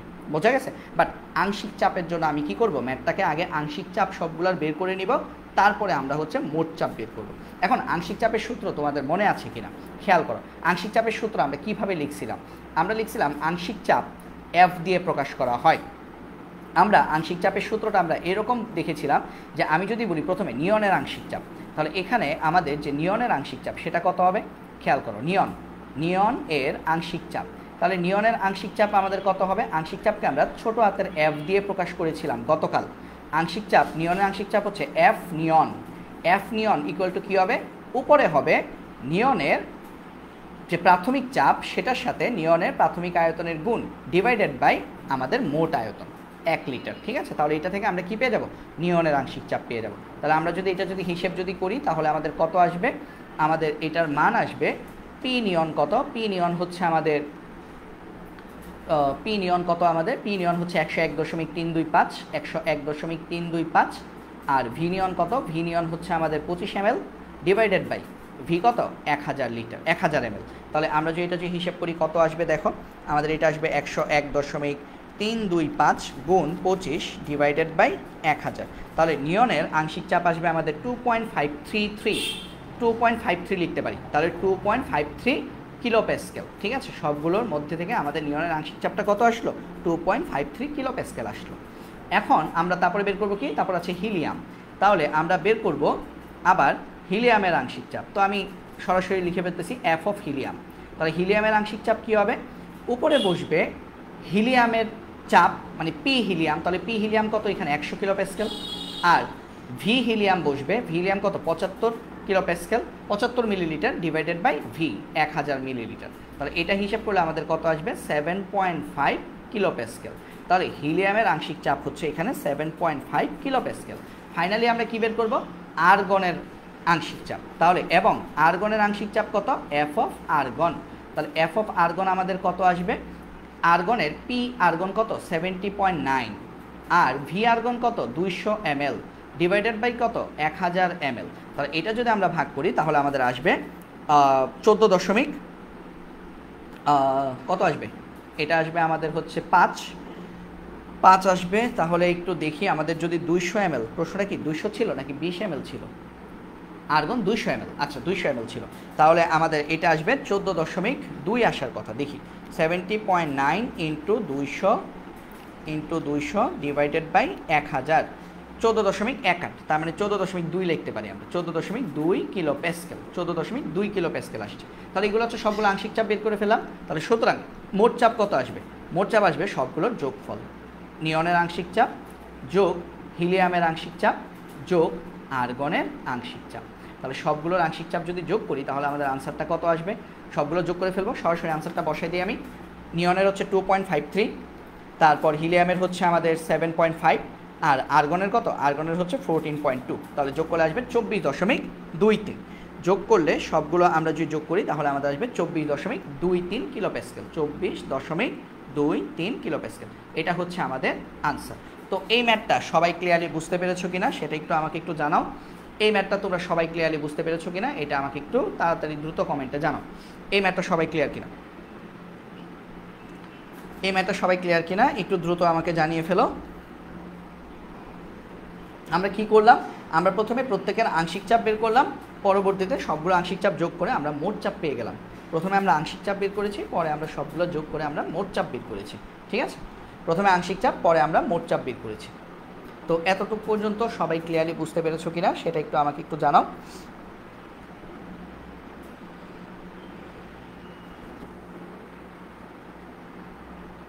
আচ্ছা ঠিক আছে, তো যদি ক্লিয়ার হয়ে থাকো তাহলে আমরা আমাদের পরে আরেকটা সূত্র পড়ব, সেটা হচ্ছে গ্রাহামের ব্যাপন সূত্র। গ্রাহামের ব্যাপন সূত্রটা আমরা আলোচনা করব, গ্রাহামের ব্যাপন সূত্র আলোচনা করব এবং গ্রাহামের ব্যাপন সূত্র পড়ে আমরা একটা ম্যাথ করব। ওকে, তো গ্রাহামের ব্যাপন সূত্রটা কি, গ্রাহামের ব্যাপন সূত্র আমাদেরকে বলেছে, গ্রাহামের ব্যাপন সূত্র হচ্ছে খুবই সহজ। এটা আমরা ওই যে ক্লাস 9-10-এ তোমরা ব্যাপন পড়েছো, কেমিস্ট্রি সেকেন্ড চ্যাপ্টার পড়েছিলাম ব্যাপনে তোমরা পড়েছিলা যে যার আণবিক ভর বেশি তার ব্যাপন কম হয়। আণবিক ভর বেশি মানে কি, মোটা, তো বেশি ভারী গ্যাস যার তার ব্যাপন কম হবে। ব্যাপন মানে কি, ছড়িয়ে পড়ার ক্ষমতা। তাহলে ভারী গ্যাস কম ছড়াবে আর হালকা গ্যাস দ্রুত ছড়াবে। তাহলে সেটাই আসলে আমাদের গ্রাহামের ব্যাপন সূত্র। গ্রাহামের ব্যাপন সূত্রটা কি বলেছে, গ্রাহামের ব্যাপন সূত্র আমাদেরকে বলেছে স্থির উষ্ণতা, গ্রাহামের ব্যাপন সূত্র তাপমাত্রা স্থির থাকবে, স্থির তাপমাত্রায় এবং চাপে কোনো গ্যাসের ব্যাপনের হার, এই ব্যাপনের হারকে আমরা আর দিয়ে প্রকাশ করব। এটা গ্যাসের ঘনত্ব ডি, ডি এর বর্গমূলের ব্যস্তানুপাতিক, বর্গমূলের ব্যস্তানুপাতিক। তার মানে বলো তো, তার মানে আর এটা ব্যস্তানুপাতিক কার?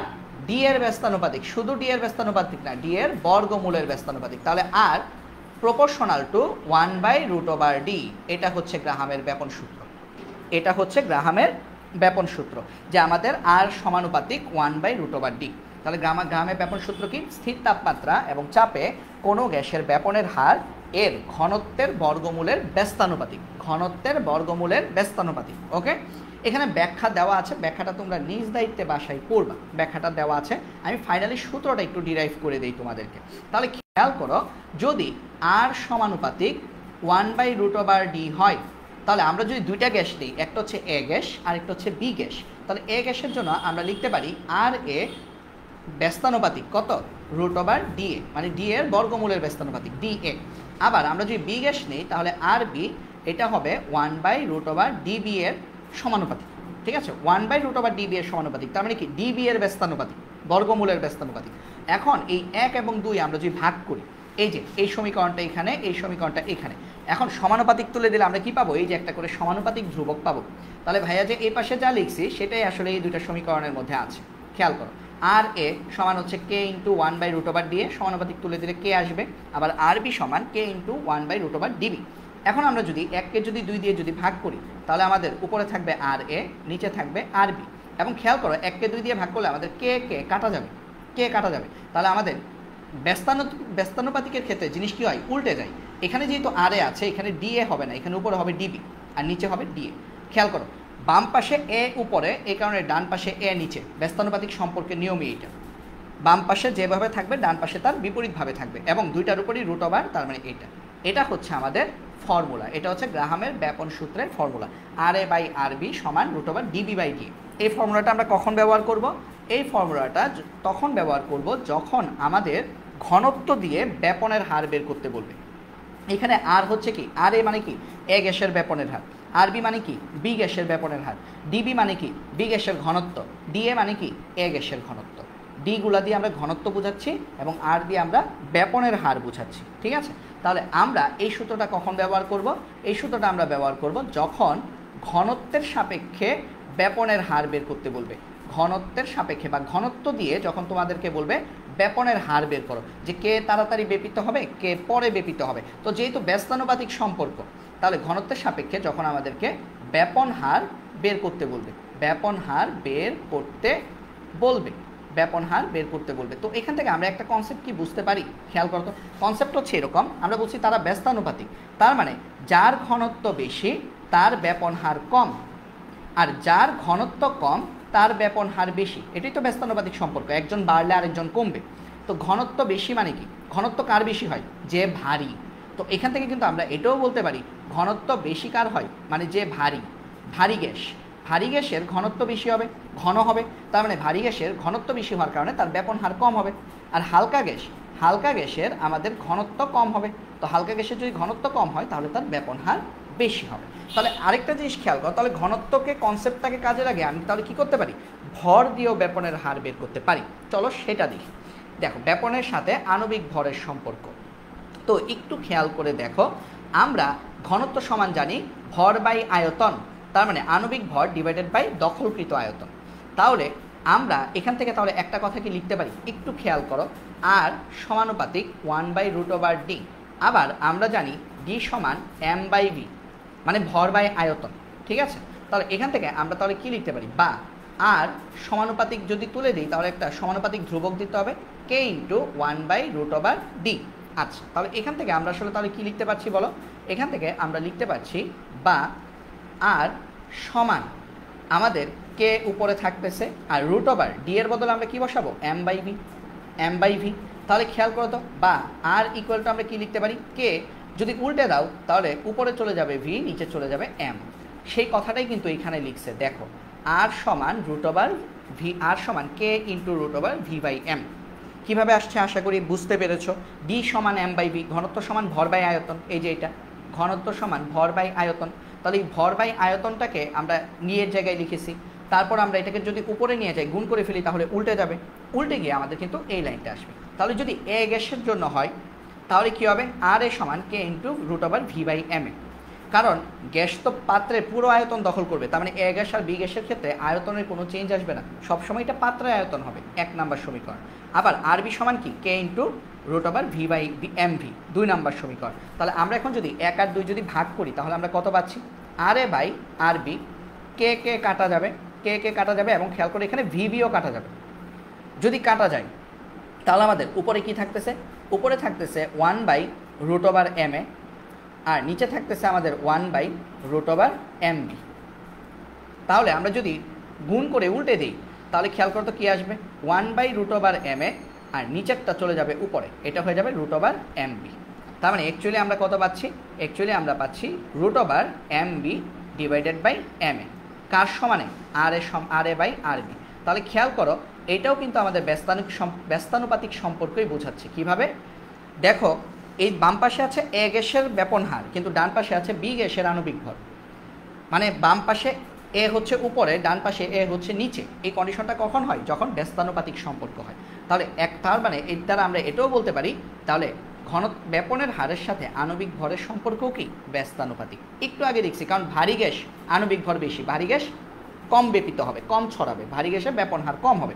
তো আলটিমেটলি গ্রাহামের ব্যাপন সূত্র থেকে আমরা যে ফর্মুলাগুলো পাই, সেই ফর্মুলাগুলোকে আমরা যদি একসাথে যদি লিখতে চাই, আমি একটু ফর্মুলাগুলো একসাথে লিখে দিই, এই ফর্মুলাটি একটু মনে রাখবে, এটা আমাদের ম্যাথে লাগবে। ফর্মুলাগুলো হচ্ছে এটা, যদি একটা গ্যাস এ হয়, একটা গ্যাস যদি বি হয়, তাহলে আর এ বাই আর বি সমান হইতে পারে এটা, যদি ঘনত্ব দিয়ে যদি বের করো তাহলে ডিবি বাই ডিএ, যদি ভর দিয়ে বের করো আণবিক ভর দিয়ে তাহলে M B by M A. আর আরেকটা ম্যাথ আসে সময় দিয়ে, টাইম, মানে সময় কতক্ষণ লাগবে। তো সময় আসলে কতক্ষণ লাগবে, সময়ের সাথে কিন্তু ব্যাপনের হারের সম্পর্ক কি সমানুপাতিক, কারণ কি যার ব্যাপনের হার কম তার সময় কম লাগবে। সময়ের ক্ষেত্রে সূত্রটা হয়ে যাবে টিএ বাই টিবি, মানে সময়ের ক্ষেত্রে সমানুপাতিক সম্পর্ক হবে।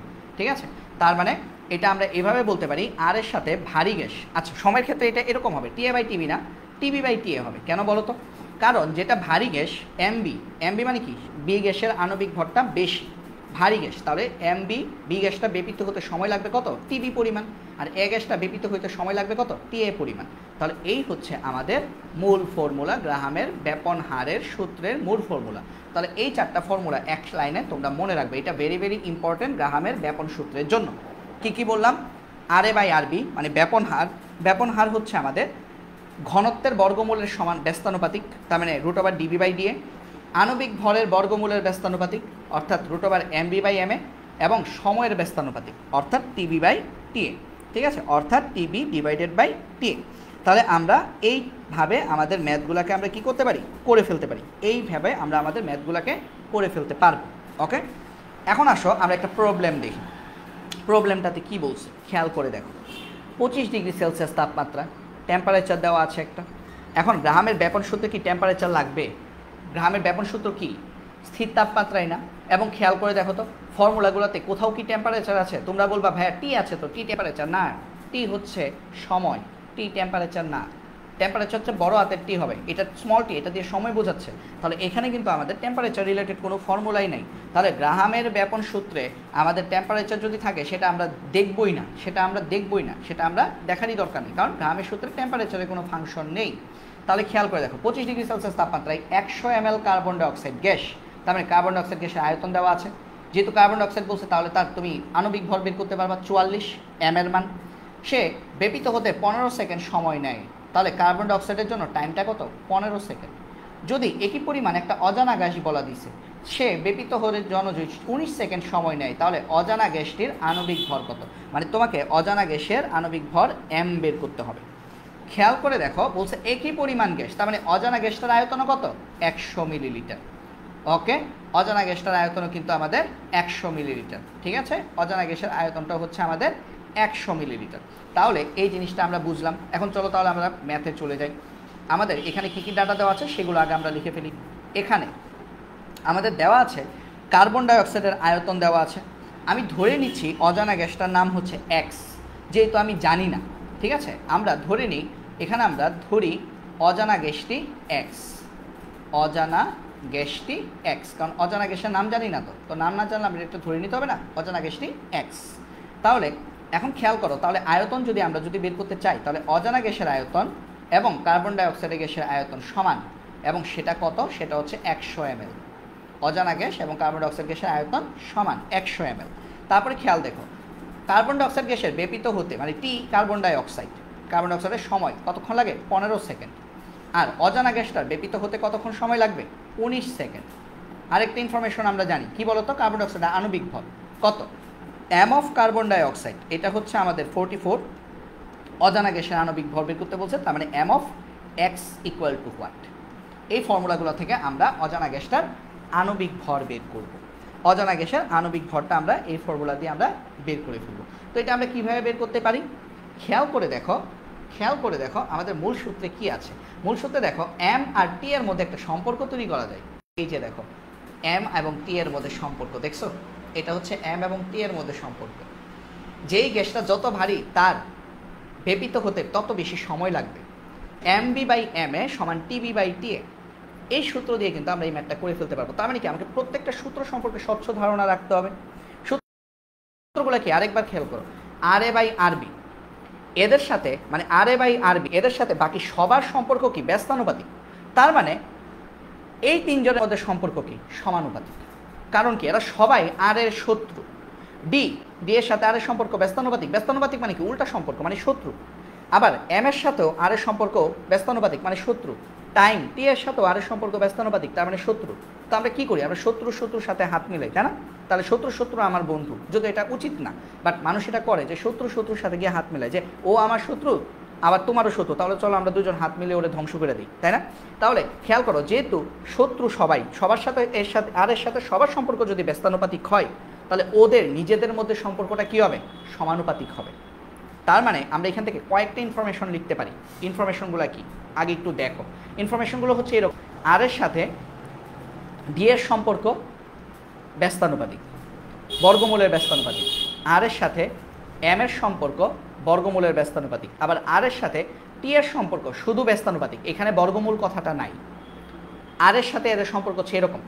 তাহলে ডি এর সাথে এম এর সম্পর্ক কি, সমানুপাতিক। ডি এর এম এর সম্পর্ক সমানুপাতিক, মানে রুট ওভার ডি সমানুপাতিক রুট ওভার এম, এরকম ছিল সম্পর্কটা। এখন দুই পাশে যদি রুট থাকে, তাহলে আমরা কি করতে পারি, উভয় পক্ষকে বর্গ করে দিলে রুট চলে যাবে। তাহলে ডি এর সাথে এম এর সম্পর্ক হচ্ছে সমানুপাতিক। আবার টি এর সাথে আমরা যদি ধরি, সম্পর্ক ধরি, দেখো টি এর সাথে ডি এর সম্পর্ক কি, টি এর সাথে ডি এর সম্পর্ক হচ্ছে বর্গমূলের সমানুপাতিক। আবার টি এর সাথে এম এর সম্পর্ক কি, সেটাও হচ্ছে আমাদের বর্গমূলের সমানুপাতিক। তাহলে এই সম্পর্কগুলো তোমরা একটু লিখে রাখতে পারো, ঠিক আছে? এই 6টা সম্পর্ক লিখে রাখতে পারো। যেহেতু আর এর সাথে ডি এর সম্পর্ক বর্গমূলের ব্যস্তানুপাতিক, আর এর সাথে এম এর সম্পর্ক বর্গমূলের ব্যস্তানুপাতিক, এবং আর এর সাথে সময়ের সম্পর্ক হচ্ছে শুধু ব্যস্তানুপাতিক, সেহেতু আমরা বলবো ডি এর সাথে, মানে ঘনত্বের সাথে আণবিক ভরের সম্পর্ক হচ্ছে সমানুপাতিক, এবং সময়ের সাথে ঘনত্ব ও আণবিক ভরের সম্পর্ক হচ্ছে বর্গমূলের সমানুপাতিক। ঠিক আছে? এই 6টা সম্পর্ক তোমরা মাথায় রাখতে পারো, প্র্যাকটিস করতে পারো, তাহলে হচ্ছে ম্যাথগুলো করতে সুবিধা হবে। এখন খেয়াল করে দেখো, আমরা ইনফরমেশন দেখতে পাচ্ছি আমাদের এখানে টি আছে এবং এম আছে। তাহলে টি এর সাথে এম এর সম্পর্ক কি, টি এর সাথে এম এর সম্পর্ক হচ্ছে, টি হচ্ছে এম এর সাথে বর্গমূলের সমানুপাতিক সম্পর্ক। তাহলে যেহেতু নতুন অঙ্ক করতেছি তোমাদের সাথে আমিও, হ্যাঁ ধরে নাও আমিও নতুন করতেছি তোমাদের সাথে, কারণ আমি প্রত্যেকটা ব্যাচের সাথে যখন অঙ্ক করি মনে হয় যেন আমি নতুনই করতেছি, এই কারণে নতুন অঙ্ক করতেছি যেহেতু তোমাদের সাথে। তাহলে একটু ডিটেলসে করি। তাহলে ডিটেলসটা কি, আমরা জানি টি এর সাথে এম এর সম্পর্ক হচ্ছে বর্গমূলের সমানুপাতিক, এম এর সম্পর্ক বর্গমূলের সমানুপাতিক। তাহলে এখান থেকে আমরা তাহলে কি ফর্মুলাটা পাই, এখান থেকে আমরা ফর্মুলা পাই, আমরা বের করবো কি, এম এক্স। তাহলে যেটা বের করবো সেটাকে উপরে রাখবো, তাহলে টি এক্স।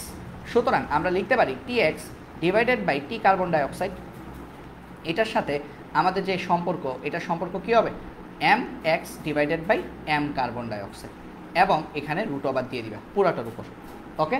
এবং এখান থেকে আমরা কি করব, এম এক্স বের করব। এখন এম এক্স কোথায় আছে, এম এক্স আছে ভাইয়া আমাদের সূত্রের ভেতরে, আমাদের রুটের ভেতরে এম এক্স আছে। তাহলে এম এক্স যদি রুটের ভেতরে থাকে, তাহলে কী করতে হবে, উভয় পক্ষকে বর্গ করতে হবে। তাহলে টি এক্স কত, 19 সেকেন্ড, টি কার্বন ডাইঅক্সাইড কত, টি কার্বন ডাইঅক্সাইড 15 সেকেন্ড, এবং এম এক্স আমরা বের করব। আমরা এখন এটা রুটের ভেতরেই রাখি, এম এক্স লিখে রাখি, আর এম কার্বন ডাইঅক্সাইড কত, 44। এখন আমরা যদি উভয় পক্ষকে যদি বর্গ করি, তাহলে আমাদের কি আসবে, এটা আসবে 19 divided by 15 whole square, 19 divided by 15 whole square, এবং এম এক্স কত আসবে, এম এক্স আসবে আমাদের, এম এক্স আকারেই থেকে যাবে, আর এটা কত 44, রুট উঠে গেল, কেন, কারণ উভয় পক্ষকে বর্গ করেছি। তাহলে এখন আমরা কি করব, এখন আমরা যদি এটা স্কোয়ারের মানটা যদি বের করি, খেয়াল করো 19 ডিভাইডেড বাই 15, 19 ডিভাইডেড বাই 15 তার স্কোয়ার 1.6 আসবে, এটার মান আসবে 1.6 আর এটা কত আসতেছে mx ডিভাইডেড বাই 44। তাহলে সুতরাং আমরা mx কত পাবো, আমরা mx ইকুয়াল টু পাবো এই দুইটার গুণ করব ইন্টু 44, আনসার আসবে 70.59 অর্থাৎ 70.6, অর্থাৎ অজ্ঞাত গ্যাসটির আণবিক ভর 70। খেয়াল করো অজ্ঞাত গ্যাসটির আণবিক ভর বেশি না, আমরা একটু আগে কি বললাম আণবিক ভর সাথে সময়ের সম্পর্ক বর্গমূলের সমানুপাতিক, তার মানে সমানুপাতিক সম্পর্ক। তার মানে কি, তার মানে যার আণবিক ভর বেশি তার ব্যাপিত হতে সময়ও লাগবে বেশি। খেয়াল করো কার্বন ডাইঅক্সাইড আর অজানা গ্যাসের মধ্যে কার আণবিক ভর বেশি, অজানা গ্যাসের আণবিক ভর বেশি। এই কারণে দেখো কার্বন ডাইঅক্সাইডের সময় লাগছে কম 15 সেকেন্ড, অজানা গ্যাসটার সময় লাগছে 19 সেকেন্ড। তাহলে যেহেতু অজানা গ্যাসের আণবিক ভর বেশি তাই লজিক্যালি কিন্তু প্রমাণ হচ্ছে অজানা গ্যাসটার সময় বেশি লাগবে, কারণ যে ভারী তার ছড়িয়ে পড়তে সময় বেশি লাগে। তো এই ম্যাথটা আমি একটু তোমাদের জন্য একটু ছোট করে দিচ্ছি একসাথে, আমাকে একটু বলো এই ম্যাথটা তোমরা সবাই ক্লিয়ারলি বুঝতে পেরেছো কিনা, এই ম্যাথটা সবাই ক্লিয়ারলি বুঝতে পেরেছো কিনা সেটা আমাকে একটু জানাও। সবাই তোমরা এই ম্যাথটা ক্লিয়ারলি বুঝতে পেরেছো কিনা আমাকে জানাও, এই ম্যাথটা হচ্ছে বোঝা গেছে কিনা আমাকে জানাও। এবং এই ম্যাথের সাথে সাথে কিন্তু আসলে আমাদের আজকের ক্লাসটাও শেষ হয়ে যাচ্ছে, কারণ আমাদের আজকের ক্লাস এতটুকু পর্যন্তই থাকবে। এই ম্যাথটা আমরা হচ্ছে এখন ক্লিয়ারলি আমরা বুঝতে পারলাম কিনা সেটা জানার পরেই আমাদের কিন্তু আজকের ক্লাসটা শেষ হয়ে যাবে। তো আজকের ক্লাসটা যারা করতে পারো নাই, অনেকেই হচ্ছে ক্লাস শুরু করো ঠিক আছে, কিন্তু হচ্ছে আমাদের দেখা যায় যে লোডশেডিং হয়ে যায়, বিভিন্ন জায়গায় আমাদের লোডশেডিং থাকে। তো এই লোডশেডিং সমস্যার কারণে হচ্ছে আমরা পরবর্তীতে দেখা যায় যে ক্লাসটা আমরা হয়তো বা পরে আর ইচ্ছে করে না করার জন্য, তো এরকম করবা না ঠিক আছে। ক্লাসটা হচ্ছে লোডশেডিং হলে পরবর্তীতে কী করবা, পরবর্তীতে অন্ততপক্ষে আবার রেকর্ড ক্লাসটা দেখে নিবা।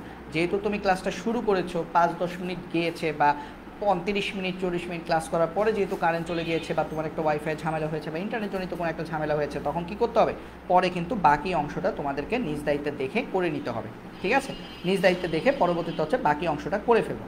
তো আমাদের আজকের ক্লাসটাতে আমরা তাহলে কী কী শিখলাম, আজকের ক্লাসটাতে কিন্তু আমরা ডাল্টনের আংশিক চাপ সূত্রের আমরা বেশ কিছু ম্যাথ করলাম, এবং তার সাথে সাথে আমরা কিন্তু গ্রাহামের ব্যাপন সূত্রেরও আমরা কি করলাম, গ্রাহামের ব্যাপন সূত্র রিলেটেড আমরা হচ্ছে একটা ম্যাথ করলাম, এবং গ্রাহামের ব্যাপন সূত্রে আমরা হচ্ছে আমরা হচ্ছে এর কনসেপ্টটা বুঝলাম, এর কনসেপ্টটা কিন্তু আজকে আমরা শিখে ফেললাম। তো আমি তোমাদেরকে কিছু বাড়ি কাজ দিব, তো সেই বাড়ির কাজগুলো হচ্ছে অবশ্যই হচ্ছে আগামীকাল করে ফেলবা। এবং আমরা আগামীকাল যদি আমাদের ফিজিক্স ক্লাস নেওয়ার কথা শুক্রবার নিয়ম অনুযায়ী, বাট যদি আবার যদি টানা ফিজিক্স ক্লাস নেই তাহলে হচ্ছে আমরা এই যে ব্যাপন এবং এই যে আমাদের যে আংশিক চাপের যে কনসেপ্টগুলো এগুলো আমরা ভুলে যেতে পারি। তো এই কারণে আমি এই টপিকটা শেষ করে তারপরে ফিজিক্স ক্লাস শুরু করব, যদিও আগামীকাল রুটিন অনুযায়ী আমাদের ফিজিক্স ক্লাস হওয়ার কথা, বাট আগামীকাল আমাদের রসায়ন ক্লাস হবে, এবং ক্লাসটা কিন্তু হবে রাত 9টায় ইনশাল্লাহ। তো আগামীকালকের ক্লাসে কিন্তু আমরা কি করব, আগামীকালকের ক্লাসে আমরা হচ্ছে এইখানে খেয়াল করে দেখো এখানে মোট 4টা সিকিউ আমি রেখেছি, আগামীকালকের ক্লাসে আমরা এই 4টা সিকিউ করব। এর বাইরে এখন আমি যে বাড়ি কাজগুলো তোমাদেরকে লিখে দিচ্ছি সেই বাড়ি কাজগুলো করব। এরপর যদি তোমাদের উপস্থিতিও যদি ভালো থাকে, আশানুরূপ থাকে, প্লাস হচ্ছে আমারও যদি অবশ্যই তোমাদের উপস্থিতির উপরই আসলে আমার ক্লাস নেওয়ার আগ্রহটা কাজ করে সব সময়, তো সেই ক্ষেত্রে কিন্তু ক্লাসের টাইমটা কিন্তু আরও বাড়িয়ে সেক্ষেত্রে আমি আরও এক্সট্রা কিছু জিনিস হয়তো বা তোমাদেরকে পড়াবো। তো আগামীকাল আমরা হচ্ছে এইগুলো করব, এই যে এই ম্যাথগুলো ঢাকা বোর্ড 2022, এই যে দেখো স্টপ ককের ম্যাথ। তারপর হচ্ছে আগামীকাল আমরা হচ্ছে পরবর্তীতে এই ম্যাথটা করব কুমিল্লা বোর্ড 2022, এটাও দেখা একটা স্টপ ককের ম্যাথ, তার মানে সংযোগ নলের ম্যাথ। তারপরে আমরা হচ্ছে করব সিলেট বোর্ড 2022, এই ম্যাথটা করবো, এবং আমরা ম্যাথটা করবো আরেকটা ম্যাথ কী করবো, আমরা ম্যাথ করবো যশোর বোর্ড 2022। যশোর বোর্ড 2022 কিন্তু কেস 1, যে আমাদের এ পাত্র এবং বি পাত্র এই দুইটা গ্যাসকে আমরা সি পাত্রে নিয়ে আসছি, তখন মোট চাপ কত হবে, মানে এই 4টা ম্যাথে আমরা গ্রাহামের ব্যাপন সূত্র এবং ডাল্টনের আংশিক চাপ সূত্র দুইটাই পেয়ে যাব। তো আমাদের সিকিউগুলা গ্রাহামের ব্যাপন সূত্র এবং ডাল্টনের আংশিক চাপ সূত্রের ক্ষেত্রে আমাদের সিকিউগুলা কীরকম হয়, কী টাইপের হয়, সেটা কিন্তু আগামীকালকের ক্লাসে আমরা দেখব। এবং আমাদের পরিবেশ রসায়ন থেকে কিন্তু আমাদের এই ডাল্টনের আংশিক চাপ সূত্র এবং ব্যাপন হার এই কনসেপ্টটা থেকে, গ্রাহামের ব্যাপন সূত্র এবং ডাল্টনের আংশিক চাপ সূত্র এই কনসেপ্টগুলো থেকে কিন্তু আমাদের শিওর আমাদের সিকিউ আসবে ঠিক আছে, আমাদের শিওর কিন্তু আমাদের সিকিউ আসবে। তো এই কনসেপ্টগুলো আমাদেরকে একটু গুরুত্ব দিয়ে পড়তে হবে। ওকে, তো আজকে আমি তোমাদেরকে একটু লিখে দিচ্ছি, আজকে এই মুহূর্তে আমি তোমাদেরকে একটু লিখে দিচ্ছি যে আমরা আসলে বাড়ি কাজ হিসেবে আমরা আসলে কি করব, আমরা আসলে বাড়ি কাজ হিসেবে কি করব সেটা আমি তোমাদেরকে এখন একটু লিখে দিচ্ছি। তো একটা মিনিট আমি বাড়ি কাজটা আমি লিখে দিই তোমাদেরকে।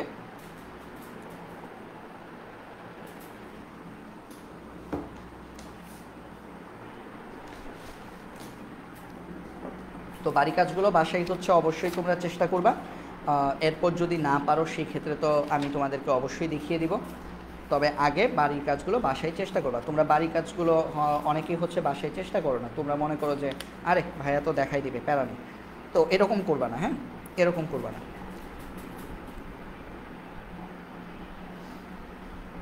তো একটা বাড়ি কাজ, প্রথম যে বাড়ি কাজটা সেটা থাকবে এরকম, ডাল্টনের আংশিক চাপ সূত্র দিব, গ্রাহামের ব্যাপন সূত্রও দিব, ঠিক আছে, দুইটা একসাথে দিব।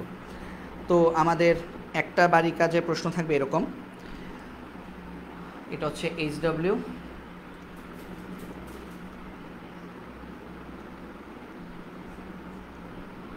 তো আমাদের প্রথম যে ম্যাথটা থাকবে সেটা থাকবে আমাদের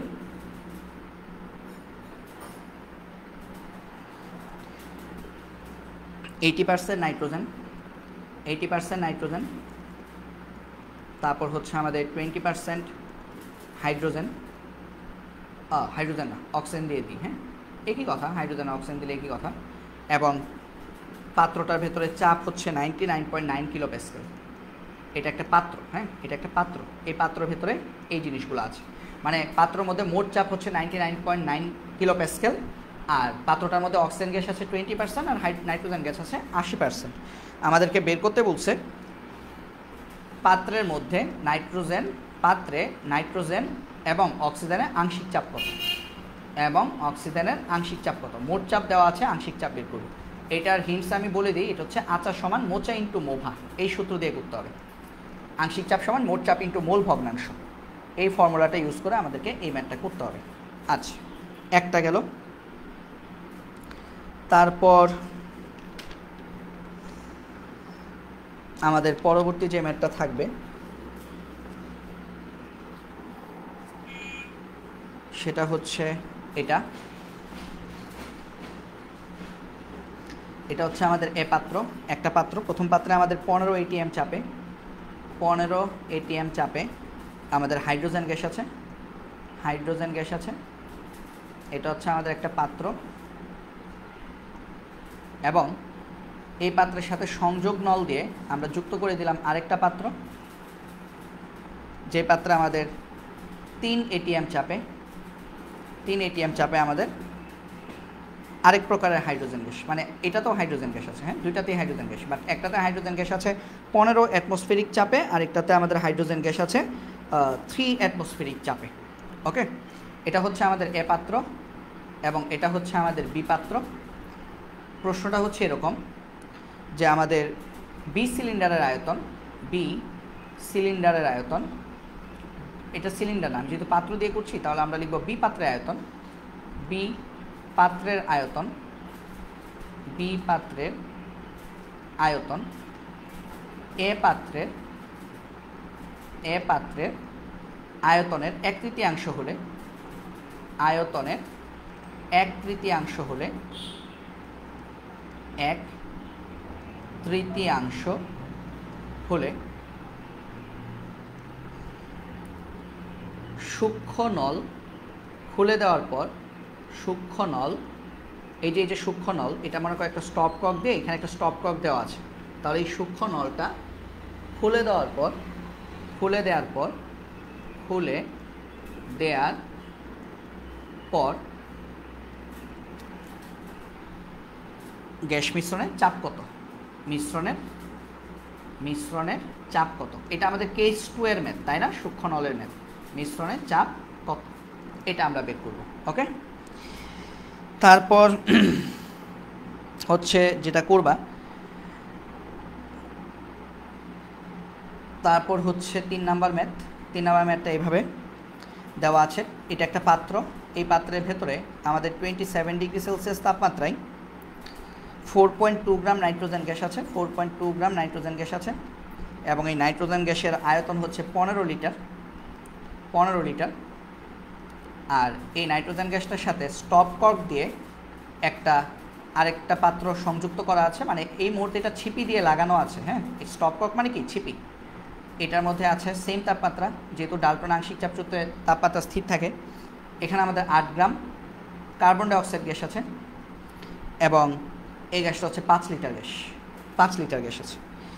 তো এটা হচ্ছে আমাদের স্টপকক খুলে দিলে আমাদের এই ক্ষেত্রে আমাদের প্রতিটি গ্যাসের আংশিক চাপ কত হবে এবং মোট চাপ কত হবে, মানে এখানে সরাসরি মোট চাপ, মানে এটা কেস 2 দিয়ে করা যাবে না। এই ম্যাথটা কেস 2 দিয়ে করা যাবে না। এই ম্যাথটা আমি আজকে করাইছি ক্লাসে, এইরকম একটা ম্যাথ আমি ক্লাসে করিয়েছি, মানে 3টা ম্যাথ যে করালাম সেটার মধ্যে এটা আছে, ঠিক আছে, এই ম্যাথটা আছে। তো এটা হচ্ছে এরকম যে স্টপ কর্ক খুলে দিলে, স্টপ কর্ক খুলে দিলে, এটা তোমরা মাথা খাটায়ও বাসায়, হ্যাঁ পারবা, পুরো ক্লাসটা দেখে মাথা খাটায়ও এটা পারবা। স্টপ কর্ক খুলে দিলে প্রতিটি গ্যাসের আংশিক চাপ, প্রতিটি গ্যাসের আংশিক চাপ, আংশিক চাপ ও মোট চাপ নির্ণয় করো, মিশ্রণের মোট চাপ নির্ণয় করো। স্টপ কর্ক খুলে এরা দুইটা মিশে যাবে, তখন মিশ্রণের মোট চাপ কত হবে, মানে আংশিক চাপ বের করে তারপরে ওই দুইটা যোগ করে আমরা মোট চাপ বের করব। এরকম একটা ম্যাথ আজকে আমি তোমাদেরকে করিয়েছি, মোট চাপ কত, ঠিক আছে।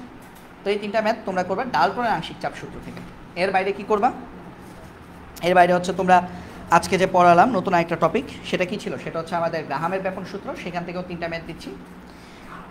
গ্রাহামের ব্যাপন সূত্র থেকে করবা যে একই অবস্থায়, একই অবস্থায় মানে একই তাপমাত্রায় আর কি, একই অবস্থা মানে একই তাপমাত্রা এবং চাপ, কারণ গ্রাহামের ব্যাপন সূত্র হচ্ছে স্থির তাপমাত্রা ও চাপে। একই অবস্থায় 57 সেন্টিমিটার কিউব হাইড্রোজেন এবং 10 সেন্টিমিটার কিউব অজ্ঞাত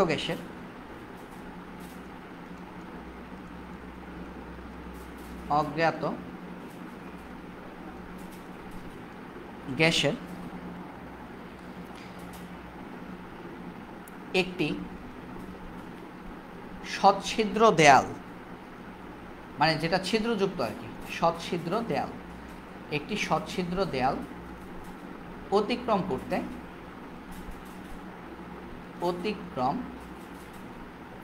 করতে সমান সময় লাগে, সমান সময় লাগে। বের করবা অজানা গ্যাসটির আণবিক ভর কত, একটু মাথা খাটায়ও, হ্যাঁ, অজানা গ্যাসটির আণবিক ভর কত, মানে একদম রেখে দিও না, আমি যেটা করে দিচ্ছি সেটা তো আমারটা দেখে দেখে তোমরা করে ফেলছো, নিজেরা ট্রাই করে দেখবা অজানা গ্যাসটির আণবিক ভর কত, আণবিক ভর কত। ওকে, এখানে একটা হিন্টস দিয়ে দেই, যেহেতু সমান সময় লাগে তার মানে তোমরা টাইমটাকে টি ধরে নিবা। ওকে, টাইমটাকে টি ধরে নিবা। এবং তোমাদেরকে আরেকটা হিন্টস দিয়ে দিচ্ছি যে আমাদের এই যে আর মানে বেপিত হওয়ার, এখানে হিন্টসটা একটু লিখে রাখি, হিন্টস সেটা হচ্ছে আর এর মান, বেপিত হওয়ার যে হার, সেটা আসলে যদি আয়তন দেওয়া থাকে তাহলে সেক্ষেত্রে হিন্টসটা হচ্ছে v/t, কারণ ব্যাপনের হার মানে কি, ব্যাপন মানে কি এক প্রকার বেগ, ব্যাপন মানে কি ব্যাপনের হার, ব্যাপনের হার মানে কি, ব্যাপনের হার মানে হচ্ছে আমাদের প্রতি সেকেন্ডে কত মিটার কিউব, মানে প্রতি সেকেন্ডে কত লিটার বা প্রতি সেকেন্ডে কত আয়তন, মানে একক সময়ে কতটুকু পরিমাণে ব্যাপিত হচ্ছে, সেটাকে আমরা বলি ব্যাপনের হার। ব্যাপনের হার কাকে বলে এটি একটু লিখে রাখো, ব্যাপন হার, ব্যাপন হার, ব্যাপন হার মানে হচ্ছে একক সময়ে, একক সময়ে, একক সময়ে ছড়িয়ে পড়া আয়তন, এটা হচ্ছে ব্যাপনের হার। তো এই হিন্টসটা থেকে তোমরা আশা করি আণবিক ভরটা বের করতে পারবা, ঠিক আছে। এর বেশি হিন্টস দিচ্ছি না, এর বেশি হিন্টস দিলে তো অঙ্কটা করাই হয়ে যাবে। তো আমি একটু দেখতে যাচ্ছি তোমরা আসলে অঙ্কটা নিজে নিজে পারো কিনা, দেখি কে পারে। 5 তারপরে হচ্ছে যেটা করবা সেটা হচ্ছে কোনো নির্দিষ্ট তাপমাত্রায় বা স্থির তাপমাত্রায় লিখতে পারো, স্থির তাপমাত্রায় একটি সূক্ষ্ম ছিদ্রপথ দিয়ে, একটি সূক্ষ্ম ছিদ্রপথ দিয়ে 30 সেকেন্ডে 16 metre cube, 16 metre cube hydrogen gas পরিব্যাপ্ত হয়, H2 গ্যাস পরিব্যাপ্ত হয়। পরিব্যাপ্ত হওয়া, ব্যাপিত হওয়া, ছড়িয়ে পড়া সবই কি কথা, পরিব্যাপ্ত পরিব্যাপ্ত হয়।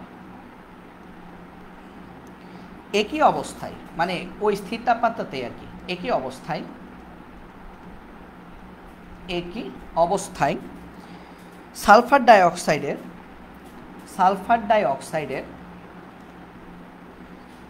একই অবস্থায় মানে কি বলতো? একই অবস্থায় মানে হচ্ছে একই তাপমাত্রা এবং একই সময়, মানে সময়টা 30 সেকেন্ডই থাকবে। তাহলে একই অবস্থায় সালফার ডাইঅক্সাইডের কত আয়তন, সালফার ডাইঅক্সাইডের আয়তনটা বের করতে বলছে। কত আয়তন ব্যাপিত হবে, তার মানে সালফার ডাইঅক্সাইডের আয়তনটা বের করতে বলছে। যে 30 সেকেন্ডে যদি 16 মিটার কিউব হাইড্রোজেন গ্যাস যদি পরিব্যাপ্ত হয়, তাহলে একই অবস্থায় সালফার ডাইঅক্সাইডের কতটুকু আয়তন ব্যাপিত হবে, এটা হচ্ছে বের করতে বলছে। আর ফাইনালি যেটা করবা সেটা হচ্ছে কোনো নির্দিষ্ট তাপমাত্রা ও চাপে,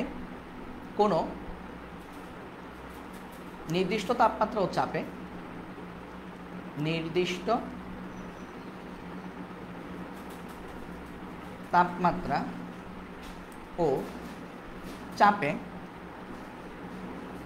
একটি সূক্ষ্ম ছিদ্রপথ দিয়ে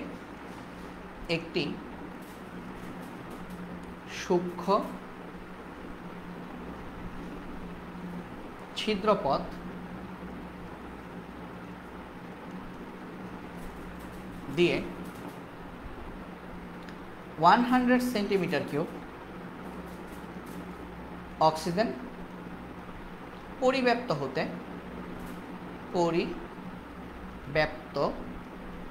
হতে 160 সেকেন্ড 160 সেকেন্ড 160 সেকেন্ড সময়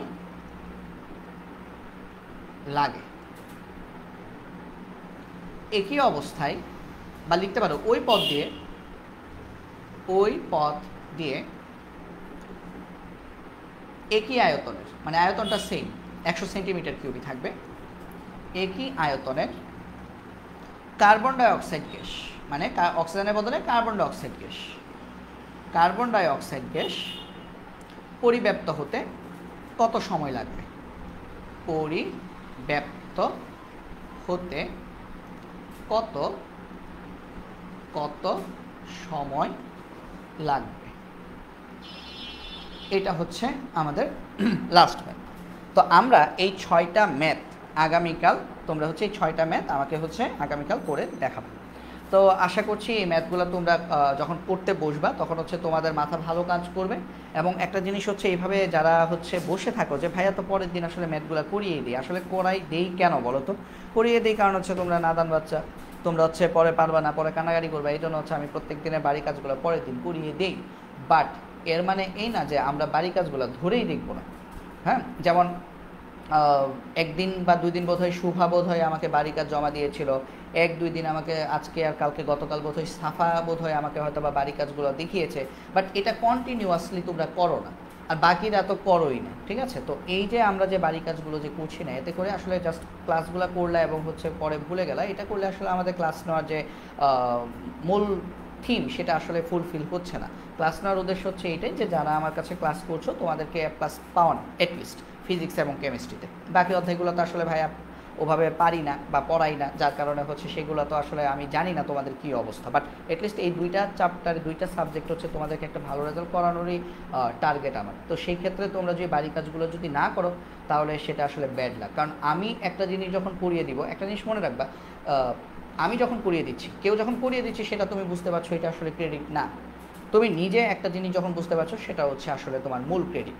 তো এই কারণে এই 6টা অঙ্ক করতে গিয়ে তোমাদের যদি 2 ঘন্টা সময়ও যদি দিতে হয়, আমি মনে করি 2 ঘন্টা সময় দেওয়া উচিত। কেন? কারণ হচ্ছে যারা 25 ব্যাচ আছো তোমাদের আসলে এই মুহূর্তে কলেজে খুব একটা যে প্রেশার পড়ে ব্যাপারটা এরকম না।